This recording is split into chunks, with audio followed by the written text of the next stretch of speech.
Check, check.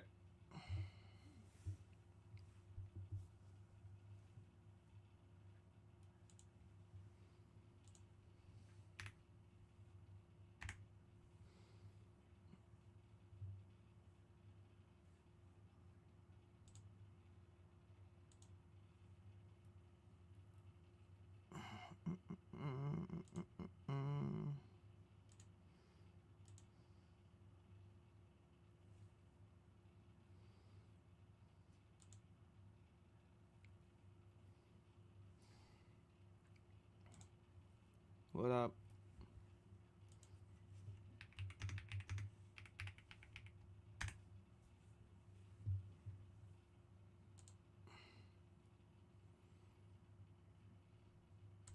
Guys, what's going on?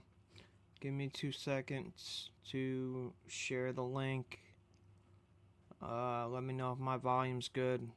We're gonna watch Tucker and Sagaar talk about the ramifications of this war, and how it is not looking good for the Republican Party. Maybe why we have rushed into this so ill prepared. We get a good idea of why we may have done that.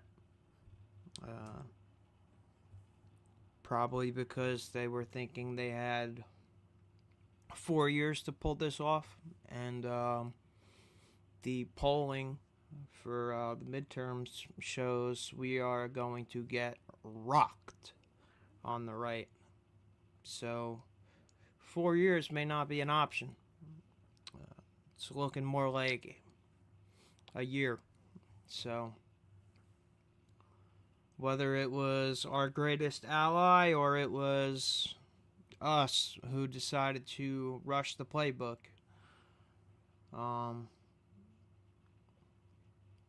that's probably why we're looking at the situation that we're looking at right now. Alright, I got my link. Give me 2 seconds. I gotta go on Facebook. Share this. Yeah,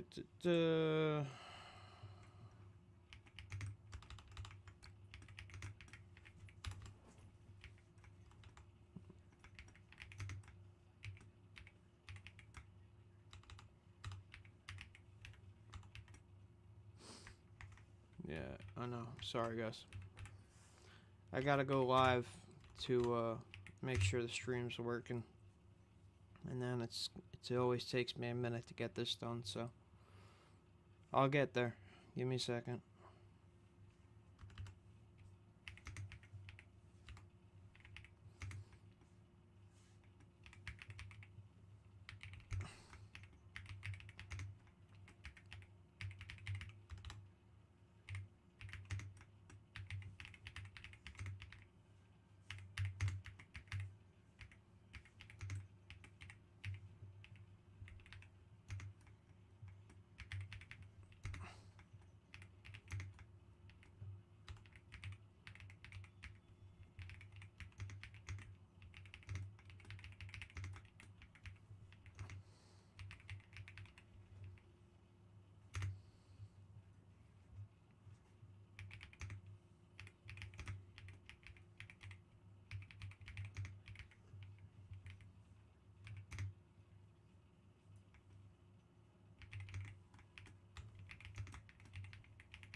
sorry, guys.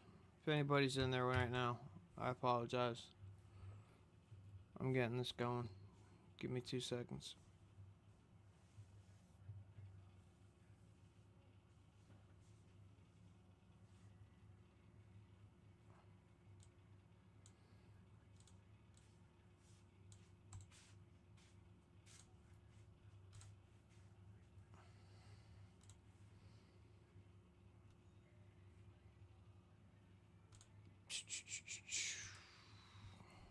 Alright.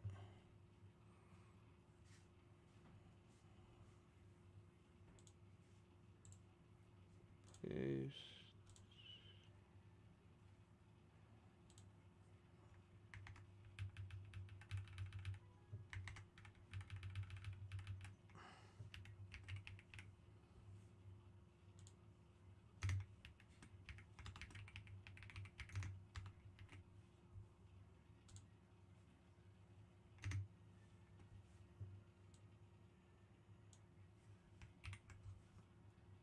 Post. This is gonna take me a minute. Matt, you in the are you in here, Matt? Did you jump in the live stream yet? Is my volume good?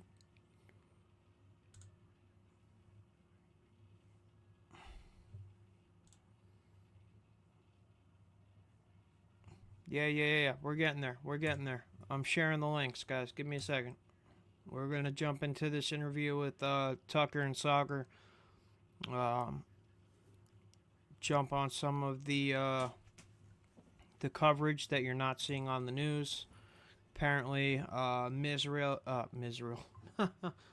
our greatest ally, has a media blackout on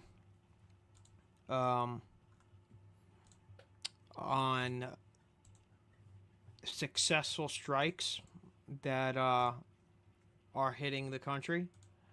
So we can't trust anything that anything that's on the news. So it looks like we're gonna have to parse through the propaganda,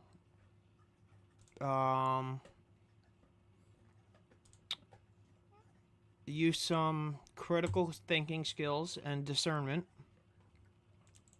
and draw our own conclusions as to what may actually be going on.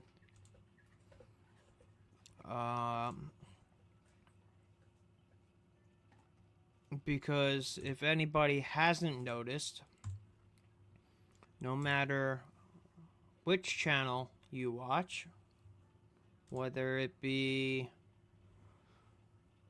Fox, ABC, NBC, CBS, am I missing any? MSNBC, they are all pushing the same narrative, that this conflict is going great, we have no issues, Iran is ready to crumble.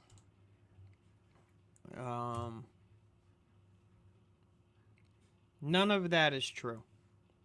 Just so you know. That is all a lie.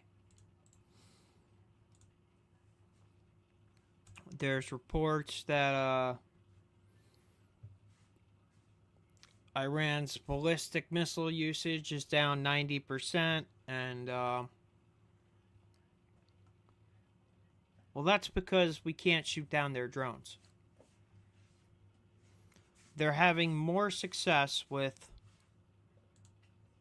$20,000 Shahed drones than they are with the ballistic missiles. Because we can't stop the drones.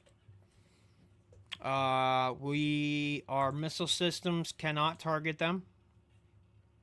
Uh, their radar cross sections are so small that if they even show up on radar, um, you can't tell the drones from a flock of birds. So, of course, Iran would be using their drones more. It's more cost effective for them, and they're having more success with them. And we're out here bombing painted runways. The United States is bombing airplanes and helicopters that were painted on runways. Ain't that some shit? With the intelligence agencies that we have and the money that goes into our military and industrial complex, you would think that we would be able to tell the difference between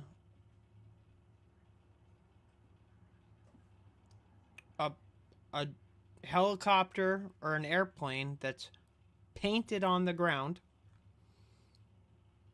and the real thing. But apparently we can't. And we are wasting valuable ammunition on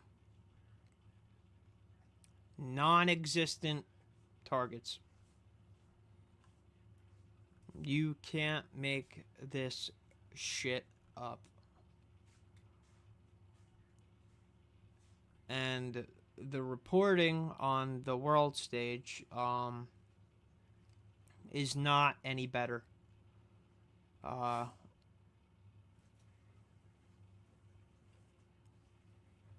Because everywhere outside of the United States, Israel is viewed as a pariah. Global support for the nation, I should say Philadelphia. Global support for the nation of Philadelphia is non-existent.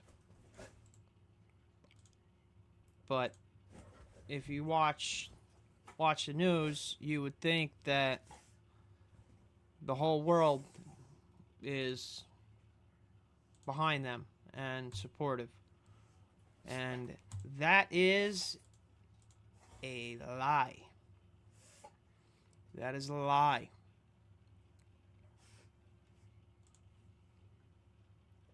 You know, and I have a legitimate question. How do we get out of this? We've gotten ourselves so deep into this right now that what is the way out? What is the way out?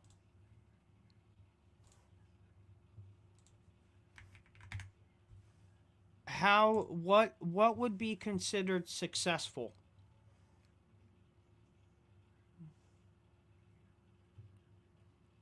Anybody, drop a comment. Let me know, like, what you what would be a successful out at this point?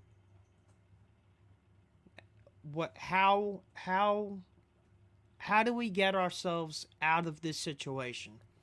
because we don't have the ammunition, we don't have the logistics, and Iran is hunkered down, and they are not coming to the table. They basically told us to stick it up our ass. So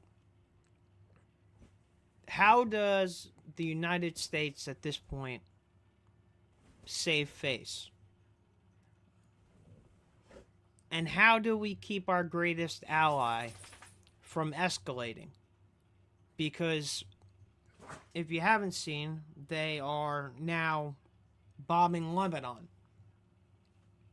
So they're not just going after Iran, they are actively bombing Lebanon as we speak. So how does anybody see this ending? The only way I see this coming to an end is Philadelphia dropping one of the nukes that they don't allege that they have on Iran. Iran is not going to stop fighting. The Iron Dome does not have enough ammunition to keep shooting down these things, despite what you may hear on the news. And when they run out of that ammunition, and all of Iran's attacks are getting through, what do you think is going to happen then? How long do you think Israel will allow Iran to successfully attack their country before before our greatest ally decides to drop a nuke on that country?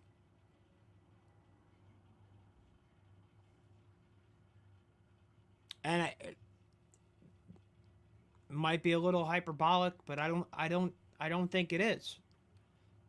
Because I don't see this coming to some kind of resolution. We've turned the Muslim Pope into a martyr for all Muslims.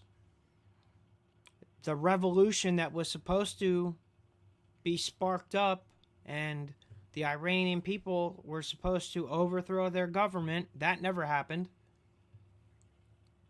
Like, where are we getting our intelligence from?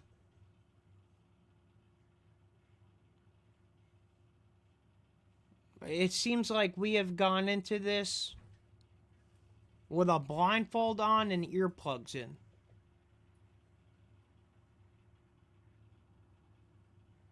And it is... it's destroying. Like the Republican Party is not going to survive this. The Democrats are already messaging that support for Israel is not what we should be doing.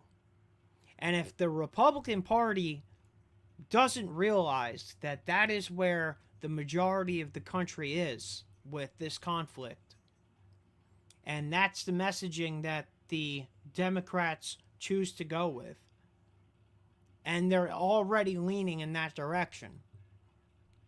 If that's the messaging that they go with, and they push that messaging hard, the Republican Party, it's a wrap. The Democrats, it's going to be a blue wave in the midterms. Trump is getting himself impeached.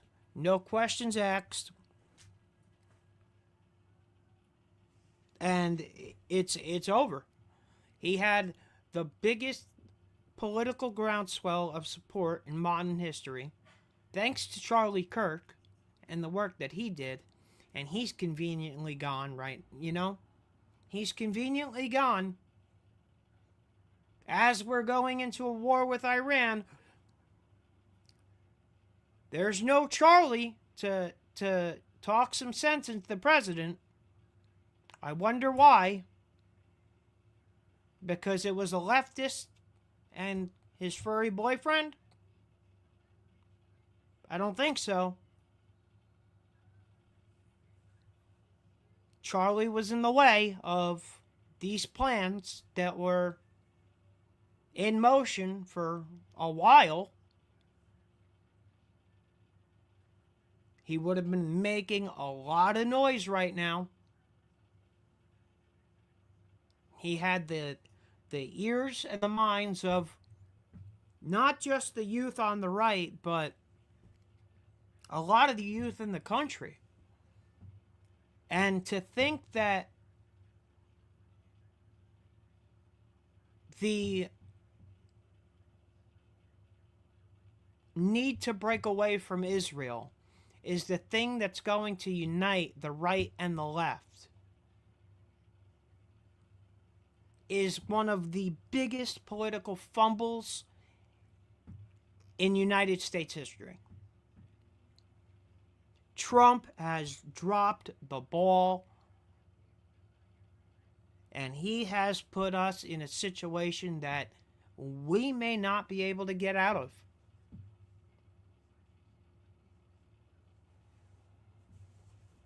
It's not looking good, man. It's not looking good. All right, let me share my screen. Give me a second here. All right. I didn't mean to do that. Didn't mean to do that. There we go. All right. So this is Tucker and Sagaar Enjetti from Breaking Point.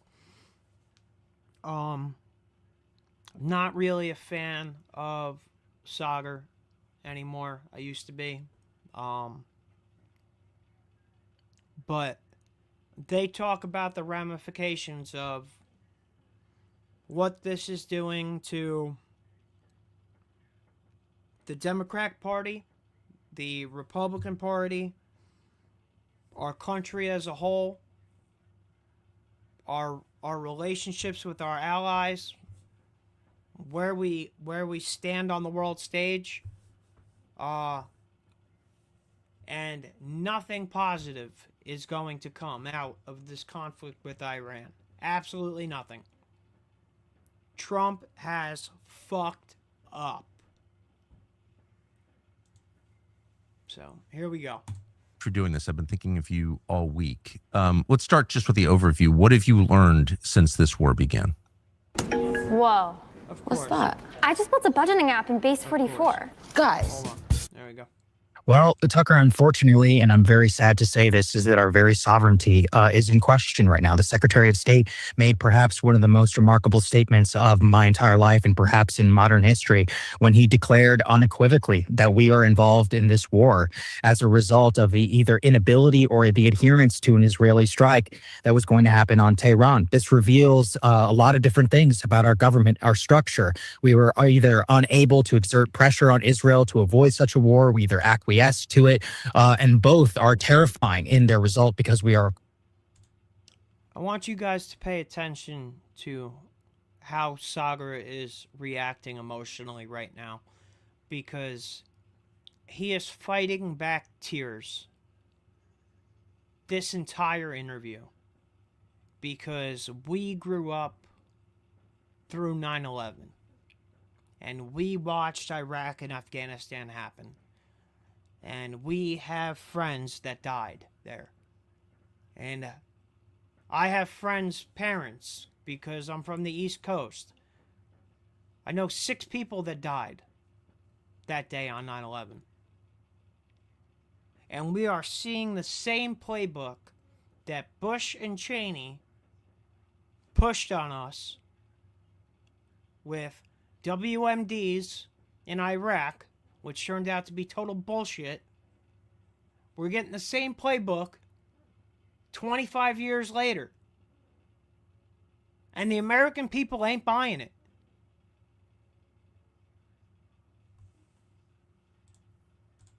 course, the global superpower in Israel, is a client state. I've also learned, very unfortunately, having spent my entire career trying to repudiate the lessons of the Iraq War, of Syria, and of Libya, of an overwhelming propaganda effort on both sides, both parties, the mainstream media, but still, unfortunately, very alive and well, it seems, in the Republican Party and in the White House, cheering on regime change, demands of unconditional surrender made to the Iranians just this morning, the endorsement of a Kurdish civil war campaign. It really does feel. The last time the United States was able to and achieve an unconditional surrender,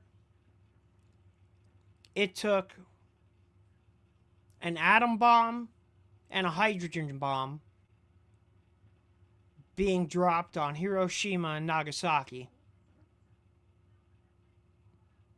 and hundreds of thousands of American lives being lost to achieve that. 1947 was the last time the United States achieved an unconditional surrender. And somehow this administration thinks that a country of 90 million people isn't going to fight. We just killed the equivalent of their pope and turned them all into martyrs, and we think that these people aren't going to fight. And he has the balls to demand an unconditional surrender. He's lost his fucking mind. As if things are accelerating, even with the perspectives in modern history of literally 5, 10, even 15 years ago, to learn that these are exactly the moves that we should not be making. And so I'm really terrified right now to be saying that our sovereignty itself remains in question at the behest here of Israel, our very own government, which seems complicit and is, of course, involved in these very strikes. And then watching the way that this is all going, I do not see a single way that this will make the life of any individual American better. You probably find a lot of bags of chips in your pantry during spring. Are you guys tired of winning yet? Right? This is the golden age of America that we were all promised, right? That Iran shouldn't have the bomb. Got it. It was never about that, of course. I don't think he wanted a nuclear-armed Iran. I don't think he likes Iran. I think he's been told they tried to kill him. I think that's all real. But he understood the risks, and it was obvious to me from talking to him that he didn't want to do this, but that he kind of couldn't get out of it. And the American president just has less room to maneuver than voters imagine he does. And it's just it's a horrible burden on every president since John F. Kennedy. You can feel it. And I think we should all go back and look at the tapes at pivotal moments, and like, these guys just don't have the latitude they thought they did. And they're bumping up against immovable objects and pressure that just can't be resisted. Well, it's tragic if that's the case. I will say, I mean, we can't take away the individual action of our commander in chief and of the people who are in power. And let's be honest here, Tucker, promises were made. You and I sat in many rooms over the years where we were explicitly told that this is the one thing that we are going to avoid: war with Iran. And I do want to make very clear that it's not just about war with Iran. This is a regime change war with Iran. This is a regional war with Iran, which has now engulfed our Gulf allies. This is now a war which is depleting our interceptor stockpile, calling in the very alliance structure of the United States. We are potentially pulling interceptors away from South Korea, which we, of course, do 400% more trade with than Israel. I mean, take the combined GCC bilateral trade, the Gulf Arab nations with the United States compared to Israel, and you have Gulf officials who are furious going on national television saying that they are being deprioritized. Their very ministers at this moment you and I are speaking are talking about withdrawing their economic investments in our companies, trillions of dollars at stake. And all of that belies the very people who I think you talked about, the American soldier And I've been thinking all week about Declan Cody. He was 20 years old and he perished in that attack on our base in Kuwait. He was born 4 to 5 years after 9/11. I'm literally in this business to trying to make sure that something like that doesn't happen. It breaks me to watch somebody who is just that young, who had their entire life ahead of them, perish in another Middle Eastern war. Not to mention, including one of the servicemen was a mother of children. She had, had hobbies. She had a husband. And I have to say, I cannot let our individual leaders off the hook here. Secretary Hegseth recently made a statement at the Pentagon podium where he said and chastised the national media for not celebrating more of the, quote, wins that were happening in Iran and spending too much time on the dead American soldiers, trying to highlight that as if it's some sort of political prop. And part of the reason I'm here today and part of the reason I do my show every day is just to say it's not 2003. I will not be blackmailed, silenced, or told that we cannot mourn our dead, that we cannot support our troops without supporting the war. This is over. We are absolutely declaring an end to this. I think you thought, many others thought that this was an end whenever it came to the Trump election in 2024. And it is tragic, actually, to have to be able to sit here and talk to you about this situation today. I mean, the vote for Trump, which I cast, and I try not to, I don't vote that much, to be totally honest with you, never have, because I'm always traveling.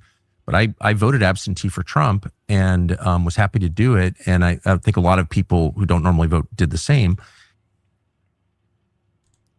The reason Trump got elected was because he put together one of the most diverse political coalitions ever.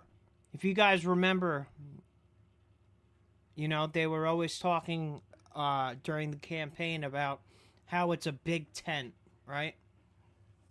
Well, the one thing that unified everybody in that big tent was no more foreign wars. No more soldiers dying. No more sending the youth of America to die for other countries' wars. That was the one thing that brought that big tent together. And they gaslit all of us. They gaslit all of us. And how anybody can still support this, I don't understand. Disconnect from the propaganda and the brainwashing, okay? Please. Wake up and look at reality. This isn't doing anything to help us. All this is doing is driving Russia and China closer together.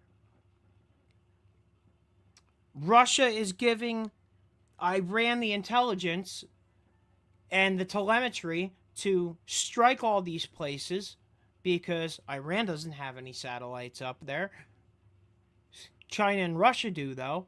That's how they're hitting these ports and these bases so accurately. And now they're striking bunkers in Tel Aviv that are just protecting people. They have telemetry data on just bunkers. And the whole world is watching us fumble this. The whole world is watching us fuck this up. And all you see on our mainstream news are the talking points from the administration. And if you look at any foreign press coverage at all, we are a fucking embarrassment on the world stage right now. And they did it in part as a vote for sovereignty. That's the debate is, does the United States have a right to make decisions in its own interest, in the interest of its own people? Does your vote actually matter? Are you voting for Bibi every time, whether you want to or not? Or are you actually voting for an American who might help your country? And I think we kind of answer that question. If Trump isn't going to save us from a system that kind of hates us, then what's the option? There's a new type of agency where AI Sorry, guys. handles Give me most a of the second, I'll client skip right fulfillment, through and this. I want to show you exactly how it works. Right. And you look, I mean, I'm pleading. I know that many people in the administration are going to listen. So let me just lay out the case already of the damage that has been wrought on the United States. Our alliance structure in the Gulf Arab nations is in question. We have multiple bases which have been hit. These are allies which pump billions of dollars into our economy. Their very lifeblood is at threat right now. Force majeure being declared. Qatar LNG production has significantly declined. The very morning that you and I are taping this, we just got a very troubling jobs report, 92,000 losses in the economy. We actually saw unemployment tick up for native-born Americans. That is the very opposite of what Donald Trump wanted on the campaign trail. An oil analyst that I deeply respect, I spoke to him this morning. If the Straits of Hormuz remain closed, he projects oil at $200 per barrel. This is a disaster, a full-fledged $200 a barrel. You're looking at gas prices at $5 on the East Coast. California, Washington, Oregon, with the way it's taxed out there, you're looking at $7, $8 a gallon. All right? That's just going to drive the price of everything up because you need fuel to transport fucking everything. Disaster. The very day you and I are speaking, again, gas prices are at the highest price in Donald Trump's entire presidency now so far. So you can see very clearly for the individual pocketbooks of every American, they will feel the result of this war. And then geopolitically, when you say sovereignty, what is that about? Sovereignty, the questioning of NATO, which Trump and many of his officials talked about. It's not about subsuming our national interests in transnational organizations. But even then, we are watching. If you care so much about NATO, I've been trying to make this point to the neocons, the Ukrainians are already noticing that many of the weapon systems, which would be needed to defend them if they wanted to continue this war, are going to be depleted. And they're not very high on the priority list. I talked about South Korea, about Japan, about our actual economic commitments to real allies, by the way, people who we do a lot of trade with, who love us and we love them. Watch how we are abandoning them. If you care about China and trying to project power in the South China Sea, the interceptor stockpile that we are using right now is a joke compared to what some potential conflict with Taiwan would look like. We're already slowly removing many of those options off the table. We are not stronger as a result of this action. And I do not see an off-ramp currently floated by the President of the United States, who is now declaring unconditional surrender. Tucker, you and I, we've bonded often. Again, the last time the United States achieved an unconditional surrender was in 1947, and it took an atomic bomb and a hydrogen bomb being dropped on Japan. Iran has a country of 90 million people. They are not rising up to take control of their country. We just killed their Pope and turned him into a martyr. Iran will not come to the table. We've already tried, and they told us to go screw ourselves. The only thing Iran needs to do is survive. That's all they have to do. They have to survive. And we don't have the ability to stop that from happening. Unless, of course, our greatest ally decides to drop a nuke on them. One of the nukes that they don't acknowledge that they have. But that's where this is going. Because there's no way out of this mess.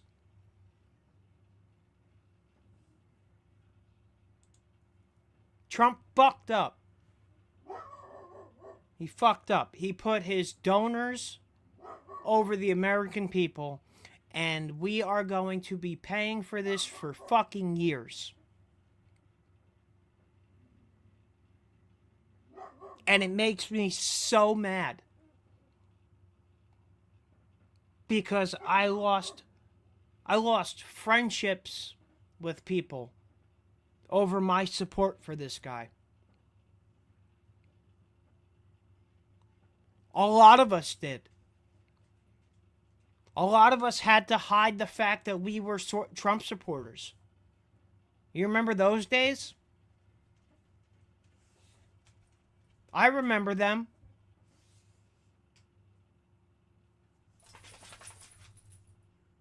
And what do we get for going through that? This? Well, this isn't why I voted for you, bro. This isn't why any of us voted for you. Over history. Let's remember unconditional surrender and what it takes. It takes the bloody urban conflict and invasion of Europe and the Battle of Berlin. It takes dropping atomic bombs in Japan, floating hundreds of thousands of American casualties if we needed to invade Japan to occupy it and demand that very policy. It takes Ulysses S. Grant, who is willing to sacrifice literally hundreds of thousands of casualties for an entire year-long period to get to that point. That's what unconditional surrender means. And that is what the president has been demanding. And I want every American to realize that. Unconditional surrender, if that is the true demand, and it is now, President Trump said, make Iran great again this morning. That can only be enforced with an ocean of American blood. Make Iran great again? Like, can you believe that actually came out of our president's mouth? Make Iran great again. While we have the highest gas prices of the administration, inflation's through the roof, people can't afford houses, our education system's falling apart. What happened to getting rid of the Department of Education? Oh yeah, that was another lie.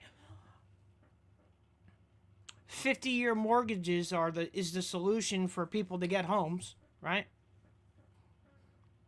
Our roads, our infrastructure, our hospitals, all falling apart. But Trump has the balls to get on TV and say, make Iran great again. What planet am I living on?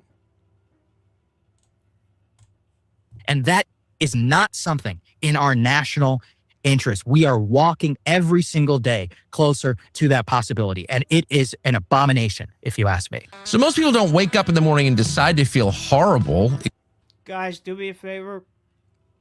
I hate asking, but if you could drop a comment, share the video, subscribe. I'm just starting. Help me get out there. Help me get my voice out there. I just want to try to wake if I can wake anybody up, I've made a difference. That's what I want to do. I want the truth to be told to the American people. I want people to be held accountable for the things that they've done. I want us to stop being complicit in covering things up, like the files, like what happened to Charlie Kirk. I want the transparency that we were promised.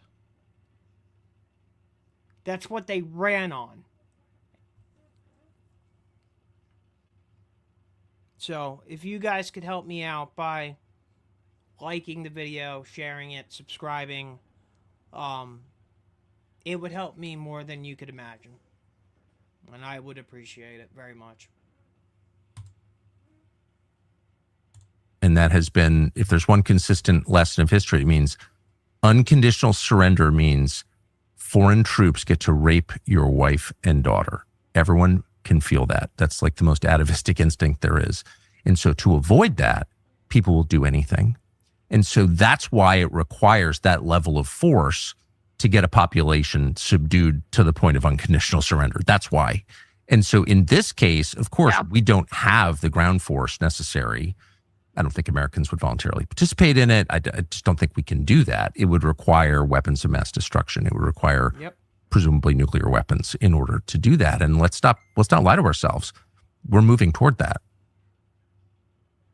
Yes, and that is another important point that I think you have been highlighting here is if you look at the decision matrix where everything is about upping the ante. A good friend of mine actually pointed out many of the Vietnam aspects that were already starting to climb. So you watch very quickly. We thought we could just decapitate the Ayatollah and they would crawl over and make a deal. It didn't happen. So then what happens? We have to start bombing the police stations, the border guards to be able to make sure that these Kurdish CIA-backed groups can make an incursion, that they can start their civil war in part of the country, distract the security force. At every step, when the Iranians reject an American overture, the natural choice of the American president will be escalation and bombing. Already, I mean, watching statements coming out of the Pentagon, it's shocking. It's like Military Assistance Command Tehran. They're bragging. I mean, Tucker, as an American who really was radicalized by the Iraq War, to see the chairman of the Joint Chiefs of Staff about how we've already dropped double the munitions of shock and awe,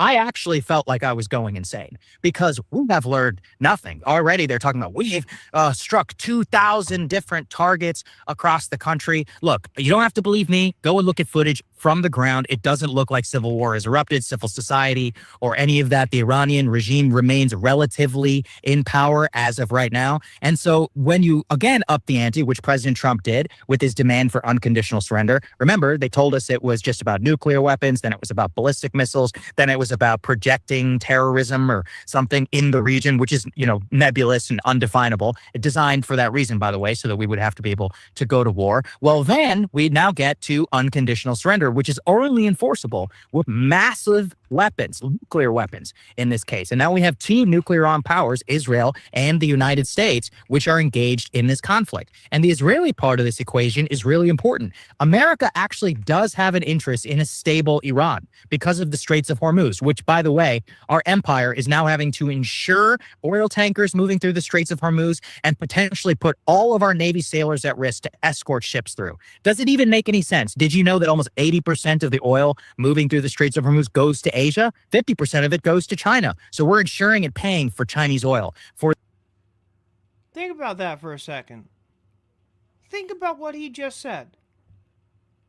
We are putting our American service members at risk to escort oil through the Straits of Hormuz to China.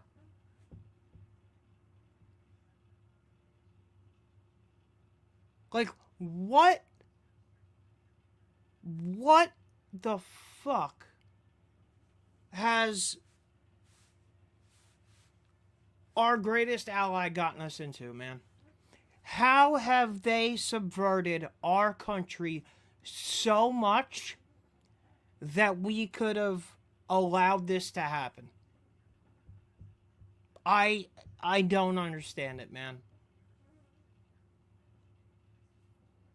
For the Straits of Hormuz. But Israel doesn't care about any of that. There's even a quote from an Israeli analyst in the Financial Times who said, look, if they change the regime, great. If they have a civil war, great. If anything happens, great. As long as they can no longer pose a regional threat to the nation of Israel, then the Israelis are happy. We have divergent interests, actually, in what happens in the country of Iran. But this president has fused them with Bibi Netanyahu. And by doing that, he has sold us truly into Pandora's box. And now, even extricating from this situation, if the president just declared victory today, which, by the way, Mr. President, please do so. It will be the best thing, smartest decision that you have ever made in your entire presidency. Yep. Unfortunately, I don't think that's going to happen. Even if he did, think about all the fundamental questions of U.S. alliances that were already in the minds of these Gulf leaders, of Japan, of South Korea, of Taiwan, any potential U.S. ally around the globe. Hundreds of billions have already basically been put.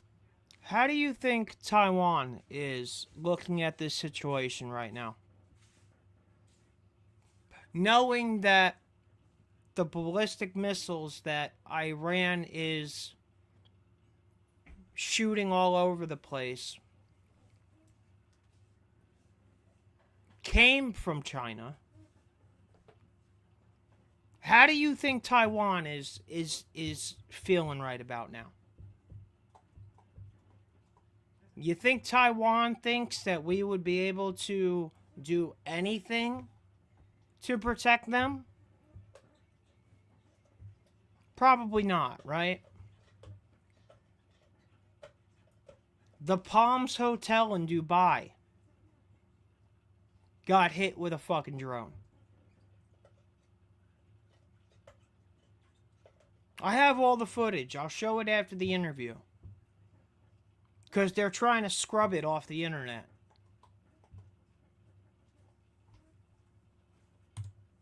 But to the tests, the war is costing internal Pentagon projection $1 billion per day every single time that this goes on. And extraordinary measures are already being taken. I just read this morning, the Russians are providing intelligence to the Iranians to help them target U.S. bases. Not like we can complain, can we? That's how the Pentagon runs the entire Ukraine war. As we learned from the Discord leaks, we do their battle damage assessments, we give them the coordinates, and we tell them exactly where to shoot. So we are entangled in a deep conflict, which has immense risk for the global energy markets, for our own soldiers, for the region. We've talked also about sovereignty. Let's talk about the refugee crisis. My favorite question that you asked Ted Cruz. He didn't even know the population of Iran. 92 million, by the way.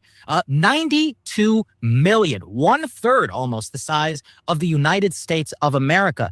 Destabilize a country which, if we give them the Gaza treatment, which again looks currently potentially likely, and especially when the Israelis are involved, what does that mean? Mass immiseration, mass refugee flows all across Middle East, across Europe. Turkey is already, I mean, you have Naftali Bennett, the former Israeli prime minister, already saying, oh, actually, Turkey is already now a threat to Israel. A friend of mine predicted the dissolution. Turkey is a member of NATO. And now Turkey is a threat to Israel? Turkey? Turkey? Are you kidding me? These people are out of their minds. They are out of their minds. And they want our American service members to die for their war of biblical conquest. Because anybody that says this isn't a holy or religious war is not educated enough on the history of the region and what is really going on.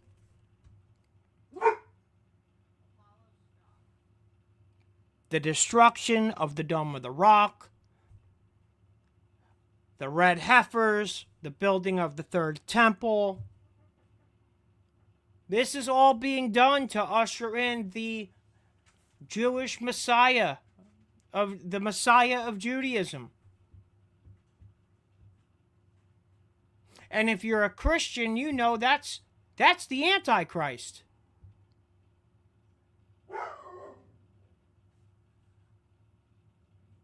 So they have turned this into, when I say a war of biblical proportions, they have turned this into a war straight from the Bible. And as long as it's not their people dying, it's our people dying, they don't give a shit. Solution of NATO will not come from America. It will come from an Israeli action on Turkey. And I hate to say it, it looks even more likely today. Turkey, again, actually a good ally. We have a good base there. We have a decades-long relationship. All of that apparently is being thrown out as long as it's in Israel's national security interests. So if you game this out a little bit, what that means, because countries under threat flee to safety, just like people do, if our allies in the Gulf, which are real allies, actually, like we get, as you just said, we get massive benefit from our alliances with these countries. But if they feel unprotected by the United States, and it seems like they do, because they are, they're going to go somewhere else. That it's same for Turkey. So I'm not for NATO because I don't think it's fully under U.S. control. On the other hand, the option is powerful states, emerging states like Turkey, which is not getting less powerful with time, will align with the BRICS, of course. And so absolutely. So the net effect of this is to weaken the United States, to get us to pull out of the Middle East, which Israel wants, and to weaken the Gulf states and to destroy Europe, which Israel hates for some reason, has always hated Europe. So, I mean, maybe there are obvious reasons, I don't know, but they have abetted the decline of Europe very aggressively. Now you're seeing Iranian refugees massing in France to cross the English Channel. This is this morning, to Great Britain. So it's already happening. The migrant flow is already going into Europe. Like, tell me that wasn't the point from the start. Of course it was. Exactly. And this is why I find it so galling to actually have this administration be the ones who are perpetuating this policy. We understood that the global effects of this refugee crisis, it inspired, things like Brexit, things like declarations of sovereignty, the Donald Trump election in 2016. This was genuinely a rejection of that. And then to watch the Syria-Libya playbook currently being played out. I mean, unfortunately, I find many people know Syria and Libya were a disaster, but they can't eventually explain why. So let's take some time. What was it? There was a so-called protest, against Bashar al-Assad. That protest movement quickly became subsumed by radical jihadists. The United States, for no reason, basically decided that it was in our interest to remove Bashar al-Assad, massively fund all of these jihadists in the region. We gave them weapons, we gave them time, money, support, of course. And what happened? It created a gigantic civil war, as you all. Guys, this is going to sound really stupid, but having 20 people in here at one time is the most that I've had yet. Because I'm just starting. So, if you could like, share, comment, subscribe, whatever, I would really appreciate it. It would mean a lot to me. Genuinely. Always talk about it destroyed the Christian community, some of the less radical elements of that society. And now 14 years later, a literal al-Qaeda terrorist is their president. The only reason that we don't talk about him that way is because he's a friend of Israel and allowed portions of his country to basically be annexed by them. That's what the Israelis want. They want, and they had no problem with seeing a rump state emerge in Iran. But that's not in our interest. That's not in Europe's interest. That's not in our allies' interest. It is massively destabilizing. Same in Libya. What was the promise? No-fly zone for Gaddafi. He literally gets sodomized on national television, on a video, which, deeply inspired Kim Jong-un and many other regimes that wanted to race to a nuclear weapon. I've been told directly that whenever we asked when we asked in those bilateral meetings with Kim Jong-un, we said, why don't you just give up your nuclear weapons? He said, look what happened to Gaddafi. He's never going to do it. And he shouldn't. In fact, his entire policy has been vindicated. Yep. So that's another element of this. Let's think about nuclear proliferation. Since the outbreak of the Iran war, Poland has now declared their intent to try to become a nuclear power, a nuclear armed state. France said they are going to increase the amount of nuclear weapons that they have under production, and they are no longer going to publicize them. South Korea and Japan are going to be having some very serious discussions around this. So in an ostensible war over a nuclear program, we've actually probably inspired more nuclear proliferation than even the war in Iraq, which I did not think was ever possible. So to watch this all continue in this spiral, none of it works to our benefit. And you and I are not NATO defenders. No. We've talked often about the folly of expanding NATO eastward. We are going to lose any influence we have in the Middle East. Because by Iran attacking all of the countries that have U.S. bases in them. Dubai, UAE, Qatar, Saudi Arabia. How long do you think these countries are going to allow themselves to be attacked before they say, get the fuck out? The airport in Dubai was hit by a ballistic missile. You think they signed up for that shit? Honestly? And I'll tell you what else is going to happen. If it gets to the point where too many of these drones and missiles are getting through the defenses of our greatest ally, they will drop the bomb on Iran. And at that point, the divide between Sunni and Shiite Muslims, because there is a difference, the divide between the two of them, they will set their differences aside. And us and Israel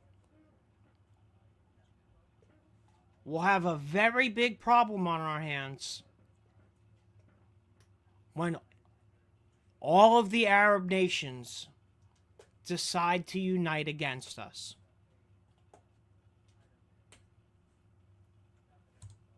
However, we can recognize we have fundamental interests in a few select group countries. The problem with NATO is that it got far away from our core security interests. But now countries in the core security umbrella themselves are questioning their fundamental relationship with the United States. You know, the Eastern Baltic region is not one that keeps me up at night, but Japan, South Korea, Japan and South Korea, the GCC countries, which, look, I'm not saying we need a massive basis or any of that in the region, but we need oil, we need natural gas to keep flowing nicely. We need some of that money to be coming back here. And that's obviously very beneficial to our companies. Those things being called into question erodes the foundation of the American empire, which actually does serve the United States. So what we're watching is like the far-flung parts, which always break an empire's back, actually call into question the security core commitments, our national security commitments at a very base level, which is work today is broken. Every day, people juggle so many different tools just to get very, very weakening to the United States. People seem to be more inflamed, not just emotionally, but physically, and more tired than ever. And food is part of the reason. Bad food. Ugh. Always is a cover for all kinds of other things that you don't find out for like 3 years later. That like 2 days after 9/11, something dramatic happened. You never heard about it. Right. So bad people become more powerful in chaos and they do bad things and you don't even notice. But one of the bad things that's happening is Israel is taking over southern Lebanon and, more aggressively oppressing the West Bank. Yeah. If in case you guys haven't heard that on the mainstream media, because they're not talking about it, Israel is now invading Lebanon. So are we gonna strike Lebanon too now? Are we just going to expand Philadelphia's borders for them? What is the end game here?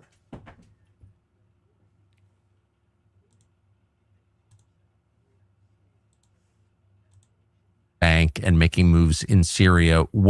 How can Israel spare the military capacity, the men's and armament in the middle of this massive war with Iran to take over southern Lebanon? And why are we allowing that? Yeah, that's a great question. Who do you think sells them the weapons and staffs their intelligence and basically supports their entire nation state and military? It's us. And that's the reason. They could never have struck Tehran like this on their own, by their own admission. That's why they always needed the United States. I mean, Bibi, for once, said the most honest thing of his entire life. It's been my dream to go after Iran for 40 years. 30 years, it's been a dream. And so-called, you have Republican senators. Well, thank God we could make BB's dream come true. Because that's America first. That's making America great again. Fulfilling BB's dream of blowing Iran off the map. That's the top priority for our administration. On our national television with no shame, saying that Iran has been an imminent threat to the United States for 40 years. I think they need to go back to school and read the definition of imminent. But at the very least, this propaganda is completely unchecked by our press. It is just accepted. It is currently the party line. But let's get to it. You know, what you just talked about there with Lebanon. Again, if you don't read the Israeli press, which in some cases is actually more honest than our own press, ironically. Much more. There is a quote where they say, an Israeli minister said, "We will turn Dahia into Gaza." That's basically what he said. We are going to take an area of Beirut and we are going to level it to the ground. That's what he said. That is an open admission from the Israeli ministers. What you can see already with the belligerence in all of these different countries, from the strikes in Doha to Syria, now to Lebanon, is this is about regional hegemony for the state of Israel. I also think that their political popularity dramatically declining in the United States at this time makes it more existential for them than ever. They know that this is literally their last chance to knock off any individual power which dares try to either host different types of groups or have a government which may check them in some way. And that's part of why our president's decision to join them is so disappointing, because you can see very clearly, and you know, I think you say this, I often do too, I get it from Israel's perspective. Yeah, me too. But I'm not Israeli. My job, our job, is to look out for our country. And so to see the vast armaments of the United States of America effectively prop up Israeli regional hegemony at the direct expense of our own power projection is shocking. So watch very closely what's going to happen with Lebanon. You're going to see the mass expansion, very likely because of Hezbollah. And I have a serious question, right? To anybody that sees this video.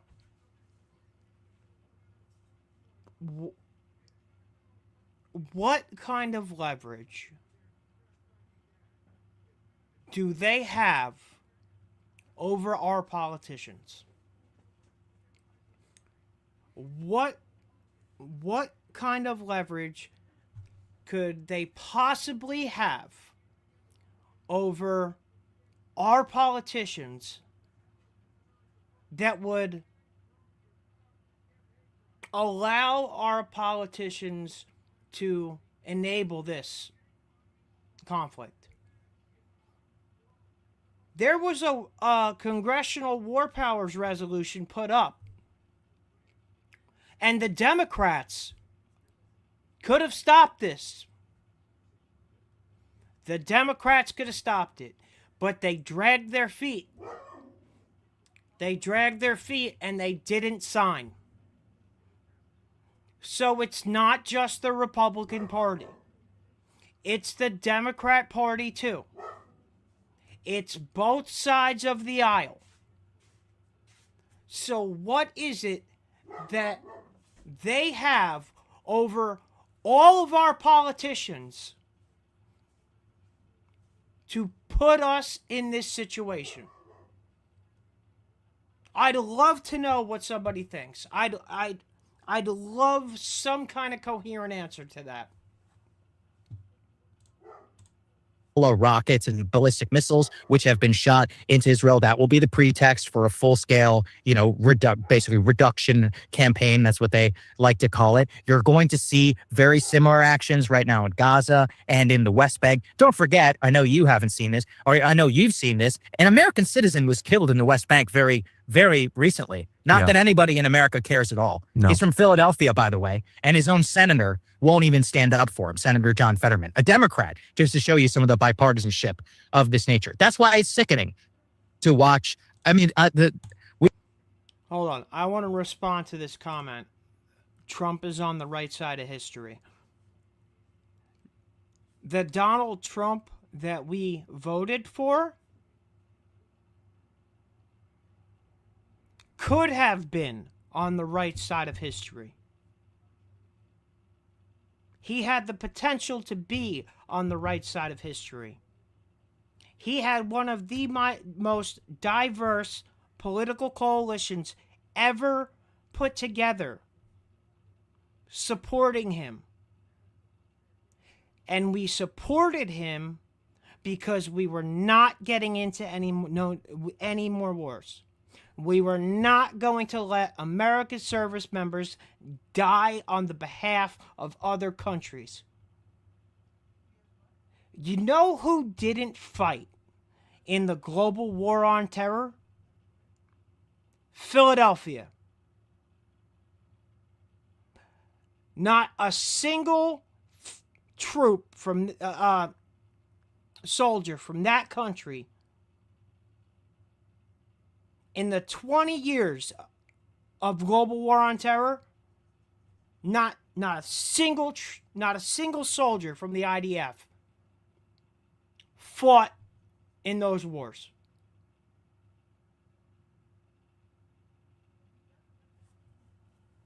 Trump's on the right side of history. Get the fuck out of here. We've described this before as not a healthy relationship. We're so far beyond that. We need to wake up and we need to reclaim our sovereignty right now. And this has nothing to do with anti-Semitism. Of course not. I mean, I just laid out the very strategic case for why individually this is going to hurt you in the short term, in your pocketbook, in the long term, from our geopolitical allies or strategic situation in the region and then across the globe. If you care about China, chips, anything really, you're watching the degradation of our ability to project force. And that is not only shocking, but it is an urgent crisis, which unfortunately, again, you are not going to hear much of this from our mainstream media networks, which are just cheering on this war, bringing on. Okay, so you're an Iranian citizen, and you know how important defeating the IRGC is for the world. I don't agree always with Trump, but for us, he's helping. I'm glad he's helping you. But you know who he's not helping? The people that voted for him. The people that elected him. The middle class that is getting squeezed as we spend $1 billion a day bombing Iran with no end in sight and no solution.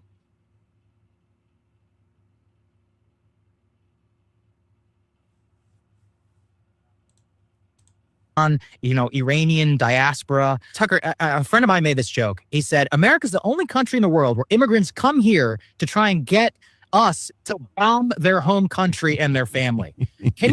What's the sickness of that relationship?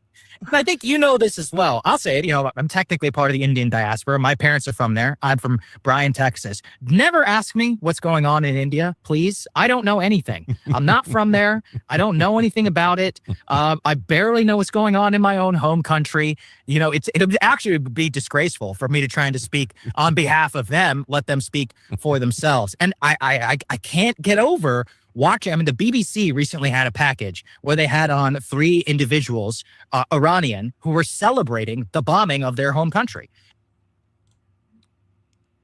Iranian Jew. Lots of U.S. Iranians are Jewish. Well, if Jewish people make up 4% of the world's population, what percentage of that 4% do you think is Iranian?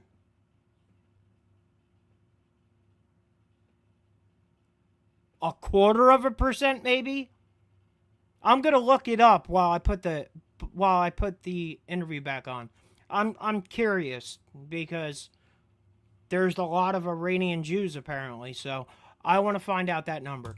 So I'm going to chat. And my friend Trita Parsi was like, I'm sorry, this is sickening. Like, look, maybe that's one perspective, but that's not the only perspective. In fact, it might be a minority perspective from what we see currently, what's happening on the ground in the country. So let's not deny the people of Iran their agency, since allegedly we're supposed to care about that.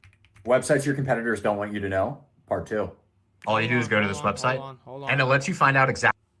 And their protest movements. Let's recognize this is a highly heterogeneous, this is a massive heterogeneous country with a lot of disparate types of opinions. And we can look to history to say that when we demand unconditional surrender, again, I'm sure you've seen the literature on this. What did the unconditional surrender demand do to the German populace? Even when the Nazi party was massively underwater in terms of its popularity, they said, we had no choice. We must fight to the death. Of course. That's what they declared. The Japanese, I mean, there was a lot of consternation in their society about the way that the war was going. Once you firebomb Tokyo and you kill 100,000 people in a single night, and you say that unconditional surrender and the removal of your emperor is the only thing that we're going to accept, well, a lot more of those people died over the next several months. And so we're probably going to watch that happen now with Iran. It's the same dynamic that always plays out.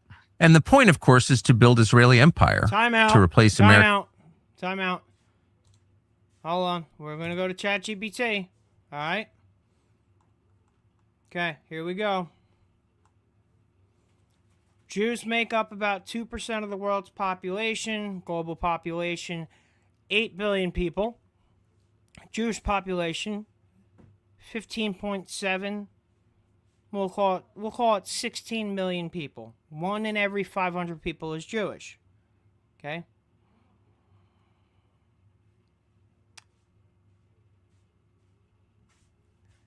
Iranian Jews worldwide. There are roughly 300,000 to 350,000 Jews of Iranian or Persian ancestry today. So, 350,000 people out of the entire world's population are Iranian and Jewish. So there's a lot of Iranian Jews. Yeah. That's a huge number.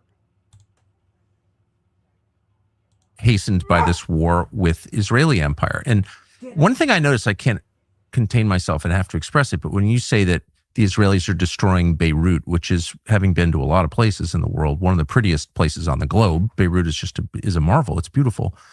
It reminds me, and it's being destroyed by Israel, which is one of the single ugliest countries in the world. Nothing of beauty has been built there since 1948. Sorry, I've been everywhere in that country, and it's true. That the nature of this emerging empire is destructive. 0.2%. And it always seems like beautiful things wind up being destroyed. Europe, right? Beirut, parts of Syria, the holy sites. Parts of Iran are apparently beautiful, totally blown up. This does seem like a war on beauty as well, which next to truth is like, this is not an American perspective, but it's a Christian perspective and a real perspective. It's a global perspective.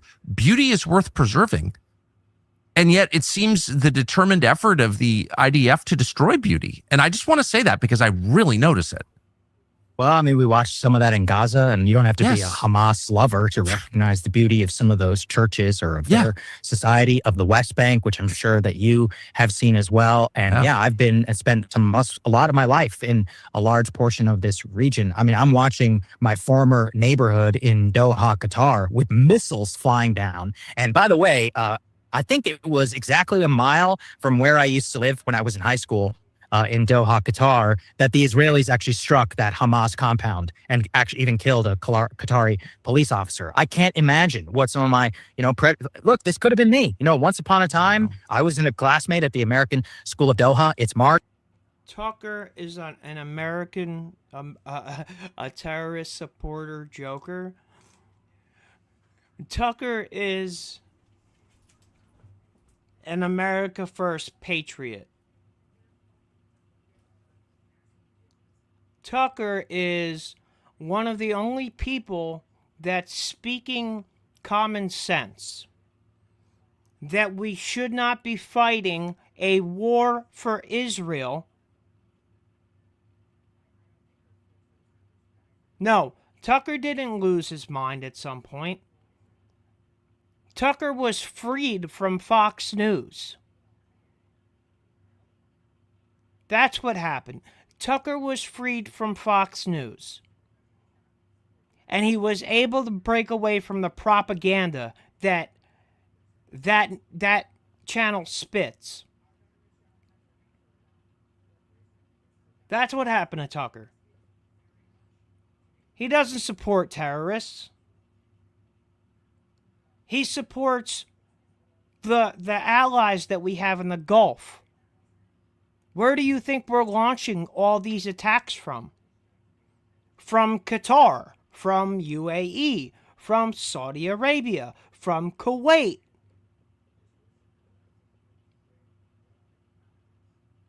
But he's a terrorist supporter? Like, some people say the dumbest shit, man. Like, what planet do you guys live on? March. So it's just school time. There are children, American children, by the way, children of oil executives, others. My children, child of professors of many American universities which operate there, who are now in a panic mode trying to get out of the country as their airports are shut down. There are 1 million plus Americans who live in the region, and it has been very short. The evacuation notices that went out, they clearly were not planning for this. And actually, that's a major indictment of our current force projection as well. It's pretty clear, and Donald Trump said this. He said, we were surprised by the attacks on the bases, which is shocking because I think you knew that was going to happen. Of course. I knew that was going to happen. You only need to read open source and read a little bit of what the Iranians themselves were saying. They were like, hey, here's the plan. If this happens, this is what we're going to do. And he said that they were surprised by that. And now 1 million Americans are stuck. Ambassador Mike Huckabee, who, by the way, supposedly cares so much about Americans. I saw his guidance for Americans in Israel trying to get out. He was like, take a bus to the Sinai and hopefully you can catch a flight from there. That's insane. It's like a 5 or 6 hour bus ride, which... Pause. Back to ChatGPT. Current estimates say there are about 60 to 80,000 Iranian Jews living in the United States. 60 to 80,000. Okay? How many Iranians live in the U.S.?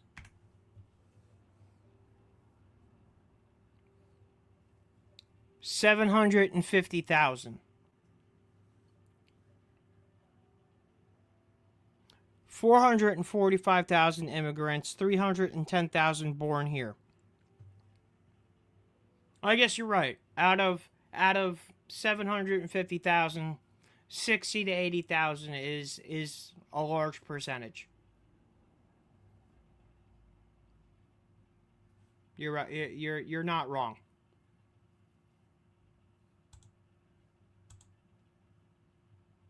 And that they would take to the Sinai Peninsula. And then I even read a story of a pregnant woman who did all of that. Imagine the stress of, while this is happening, it'd take 5-6 flights to be able to come home. These are our people. These are the people that we're supposed to care about. And so it's just so tragic. Thinking you're talking about law and beauty. What you're trying to recognize and paint for a picture. Support Trump. Not everybody is as privileged as us to be able to go all across the world. Is to say these are not, evil, incarnate, gray, black, white photos. These are real places with real people. They have different opinions. Some of them hate us. Some of them love us. Yes. They have very disparate histories and identities, religions. They're beautiful in the same way that all humans really are beautiful in all places, that we can find something to appreciate about them. And so I think that's what's tragic. Things around the world are moving so fast right now, it's impossible to keep up with all of the change. Guys, again, this is the most people I've had in a live stream. If you could subscribe, like the channel, drop a comment, anything, I don't care. Anything to help me get out there. I would really, really appreciate it. You know why I'm doing what I'm doing right now? Because Charlie Kirk got killed, and our administration decided to cover up what really happened to him, because it wasn't that kid Tyler or his furry trans roommate, right? Charlie was the biggest voice against this campaign going on in Iran right now, and Charlie was in the way. So, whether it was us or our greatest ally or a combination of the two, the decision was made that he had to go. You know why the 12-day war was only 12 days? Because Charlie convinced Trump that it was going to destroy the base. And that's exactly what it's doing. It is destroying the Republican base right now. Because you know what's going to happen? Republicans aren't going to turn out to vote. Because they're going to try to shove a J.D. Vance, Erica Kirk ticket down our throats. And we're supposed to eat up that Fed slop and vote for them. Anybody that's been paying attention to anything surrounding the Charlie Kirk case, which, thanks to Candace Owens, is millions of people, nobody's going to vote for them.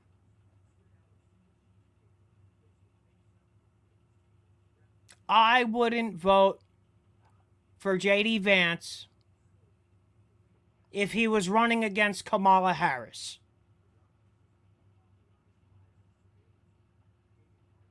I'm not saying I would vote for Kamala. I just wouldn't vote.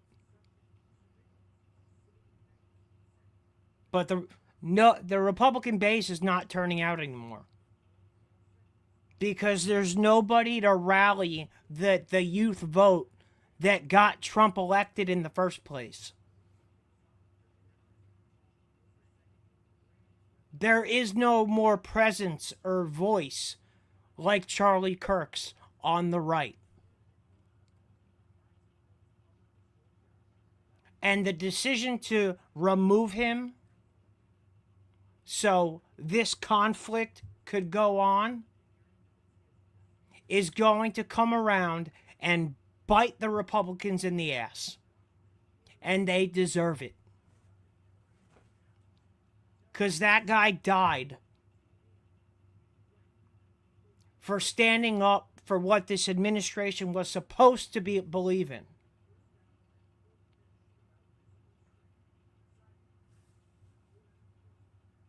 Changes, but we do know that when those changes happen, I mean, anyone who's been in the Middle East can tell you. I mean, they're great places and they're terrible places, but some of these places, Amman, Jordan, it's one of the great places in the world. It's gorgeous. Oh, it's unbelievable.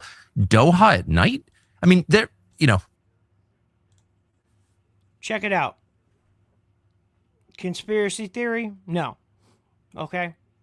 I'm not saying that Candace is right with anything that she said. What I am saying is the official story is a lie. Which means the FBI is lying and the administration is actively covering up the truth. And the most likely culprit would be either our government or our greatest allies' government to remove Charlie so this war could go on without any pushback from the young voters.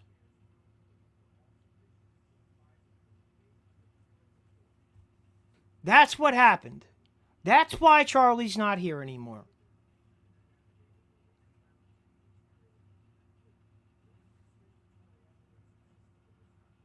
They used him. He got drunk. Charlie Kirk spent months knocking on doors in Pennsylvania so Trump could win Pennsylvania. And you got his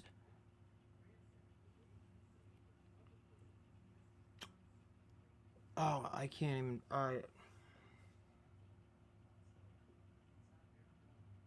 you got Erica playing grab ass with JD on stage in leather pants.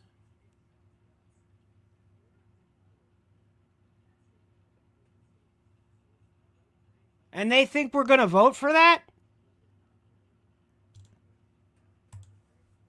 I don't want to go on about it, but let me just say, I mean, this is, great things are being destroyed. And this is, I was thinking this morning, kind of the last gift of the boomers. Wars that are planned by that same generation, which really did kind of diminish the United States in the space of just 50 years. I mean, they really took so much and gave so little. I think this is the kind of war you could only have between people of advanced age. I was thinking that. I totally agree with you. And, let's even take some of the talking points. You're older than me, so this might resonate with you, but everybody says this has been happening for 47 years. Remember 1979. I'm 33 years old. My mother was 15 in 1970. Charlie did kiss the wall. But at least he woke up to what was really going on. And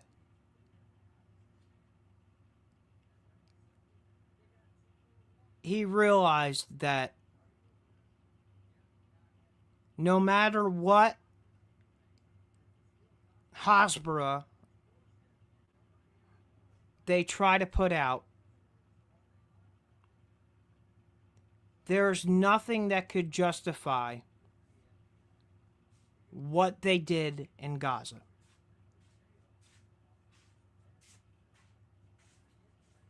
Charlie's conscience got to him. And he started to speak up. And he did the right thing. 79. Okay. So 1979 to me is a history book. Yeah. 1979 is Argo, the movie. That's about as close as I've got to the Iranian Revolution. I'm much closer to the destruction of my country at the hands of the neocons of Iraq and Afghanistan. I watched my this game, you're not ready for it. I'm gonna ask you again. Like, share, subscribe to the channel, comment, help me get out there. I would genuinely appreciate it. Being unable to buy houses. I watch relative people who are younger, who are terrified of AI. I have friends who are having their electricity bills go up as a result of data centers. I've watched my own city, Washington, D.C., which you and I have spent a lot of time in, go downhill every single year that I've lived in it, which is shocking, right? And to watch literally that happen. And then meanwhile, I get on planes and I go visit Tokyo or Doha or Singapore or Bangalore, any of these places, which had a lot of problems and still do, but have gotten a lot nicer. Whereas where I'm living continues to tick down. So 1979, I can appreciate as an American, especially for a lot of the boomers. I get it. It must have been so horrible and shocking. And to be fair, I also think that the way the media covered that at the time, they acted like the revolution just happened out of nowhere. They don't have enough of the know-how to go back to Mossadegh and the political revolution and the CIA and much of the meddling that we also did in that country, not to mention the disaster of Jimmy Carter. But I empathize with them for their hatred, let's say, of Iran and their knowledge or looking at it as an enemy. But I would also ask them to give us the same empathy is to look at us in the country that we have grown up in and are now raising children in my case, and are saying, I am looking at Iran as an explicit, not only distraction, but coming directly at the expense of a lot of the problems, which I care a lot about on behalf of my family, on behalf of the people who are around me. And for them, I don't see any benefit from this. Well, that's for sure. So now I want to ask you about the effect on American politics. I mean, it feels like in the last week, well, as you said, the Secretary of State said something out loud that the day before would have been denounced as an anti-Semitic conspiracy theory. Israel made us do it. He said that, and it's true. I can verify that. That's true. And now everyone's seen it. And so, where do we go? That the kidnapper has pulled off his mask. So what does that mean now that We're know? not going back from here. We are not going back from That's here. for And the sure. Republicans are in a tough spot. So let's look at the evolution of just the Democratic Party in the last 48, 72 hours. I'm watching Ruben Gallego, Mark Warner, who is like a national security Democrat, whatever that means, who are like, He's a wow, CIA cutout, yeah. Literally, right? Like, as you and I know. And he's talking about how we're, the tail is wagging the dog and we can't be acting on behalf of Israel. Gavin Newsom, the governor of California, who months ago twisted himself into a knot to avoid saying the word AIPAC and couldn't even talk about their influence on politics, just said he understands why people would call Israel an apartheid state and how we may have to question our relationship with that country. Do you guys understand what he just said? The Democrats are picking up on the messaging that nobody supports this war. And they're going to get out ahead of it. They're going to get out ahead of it, and they're going to start using that messaging, and they are going to sweep the midterms. It's a wrap for the midterms. That's why this war got so rushed. They thought they were going to have 4 years to pull this off. The polling data came in. It looks like we're getting swept in the House and the Senate, so that they had to make a move on it now. That's why this is so rushed. That's why we are so not prepared. That's why we don't have logistics set up. That's why it's like we're going in blind, because they had to rush this entire thing. Because 85% of the American population, closer to 90, does not support the war. So that the dam has broken on the Democratic side. Wait, can I just ask you to pause? What are the chances? I've watched all of this with my jaw open. What are the chances Gavin Newsom called the ADL and AIPAC first before he said that and said, hey guys, just want to give you a heads up that I'm going to performatively attack you? Almost certainly 100%, but and that's a fact too, right? Because it's a uniparty. So guaranteed Gavin Newsom contacted the ADL, told them he was going to come out with messaging like that. The Democrats are going to come out with all this anti-Israel messaging. They're going to capture the support of the people that don't support this war, which is the American public. And as soon as they get in office, they're going to flip the script and it's going to be back to the same shit. Because none of our politicians give a fuck about America or put America first. None of them. Except Thomas Massey. So that's what you can look for in the midterms. The Democrats are going to come out with the anti-Israel rhetoric, and as soon as they get elected, they're going to flip the script. The people are going to think that they're supporting anti-Israel candidates, and guess what? It's going to be the same shit, because it's all one big fucking political party.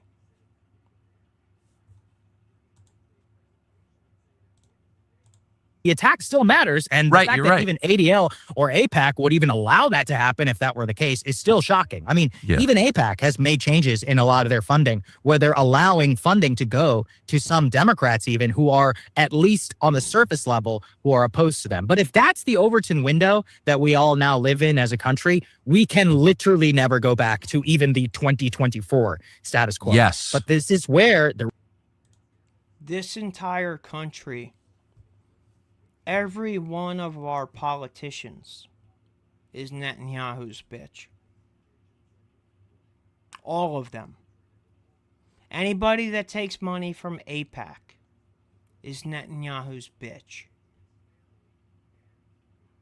It's not a red versus blue thing. People need to get this narrative of Democrat, Republican out of their fucking head.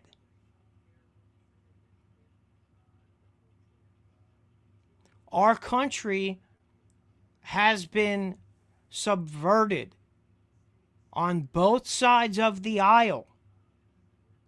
Both sides of the aisle have been subverted by our greatest ally. It doesn't matter if it's Trump in office, Biden in office, Newsom in office. It doesn't matter. We would be in the same situation. the Republican Party is very, look, I think they're in a very tough spot. Imagine the amount of messaging, let's say, that's going to start to come out about how Trump doesn't care about your gas price. I mean, it's not just messaging, it's literally true. The president said, basically, high prices is so be it. And even in terms of dead Americans, it said something along the lines of, it happens, there are casualties in war. These comments are going to be wall to wall. I remember 06 vividly. It was actually the first election, which I really paid very close attention to and lived through. I'm sure you do as well. Just remember how the Democrats destroyed the George W. Bush party. And then let's look at the structural problems that we already have. We have the economic problems I already mentioned. How would you say this war is about Trump's ego? When every time Netanyahu speaks, he makes Trump look like a bitch. This isn't about Trump's ego. It's not about Hegseth's ego. Hegseth is a Christian Zionist.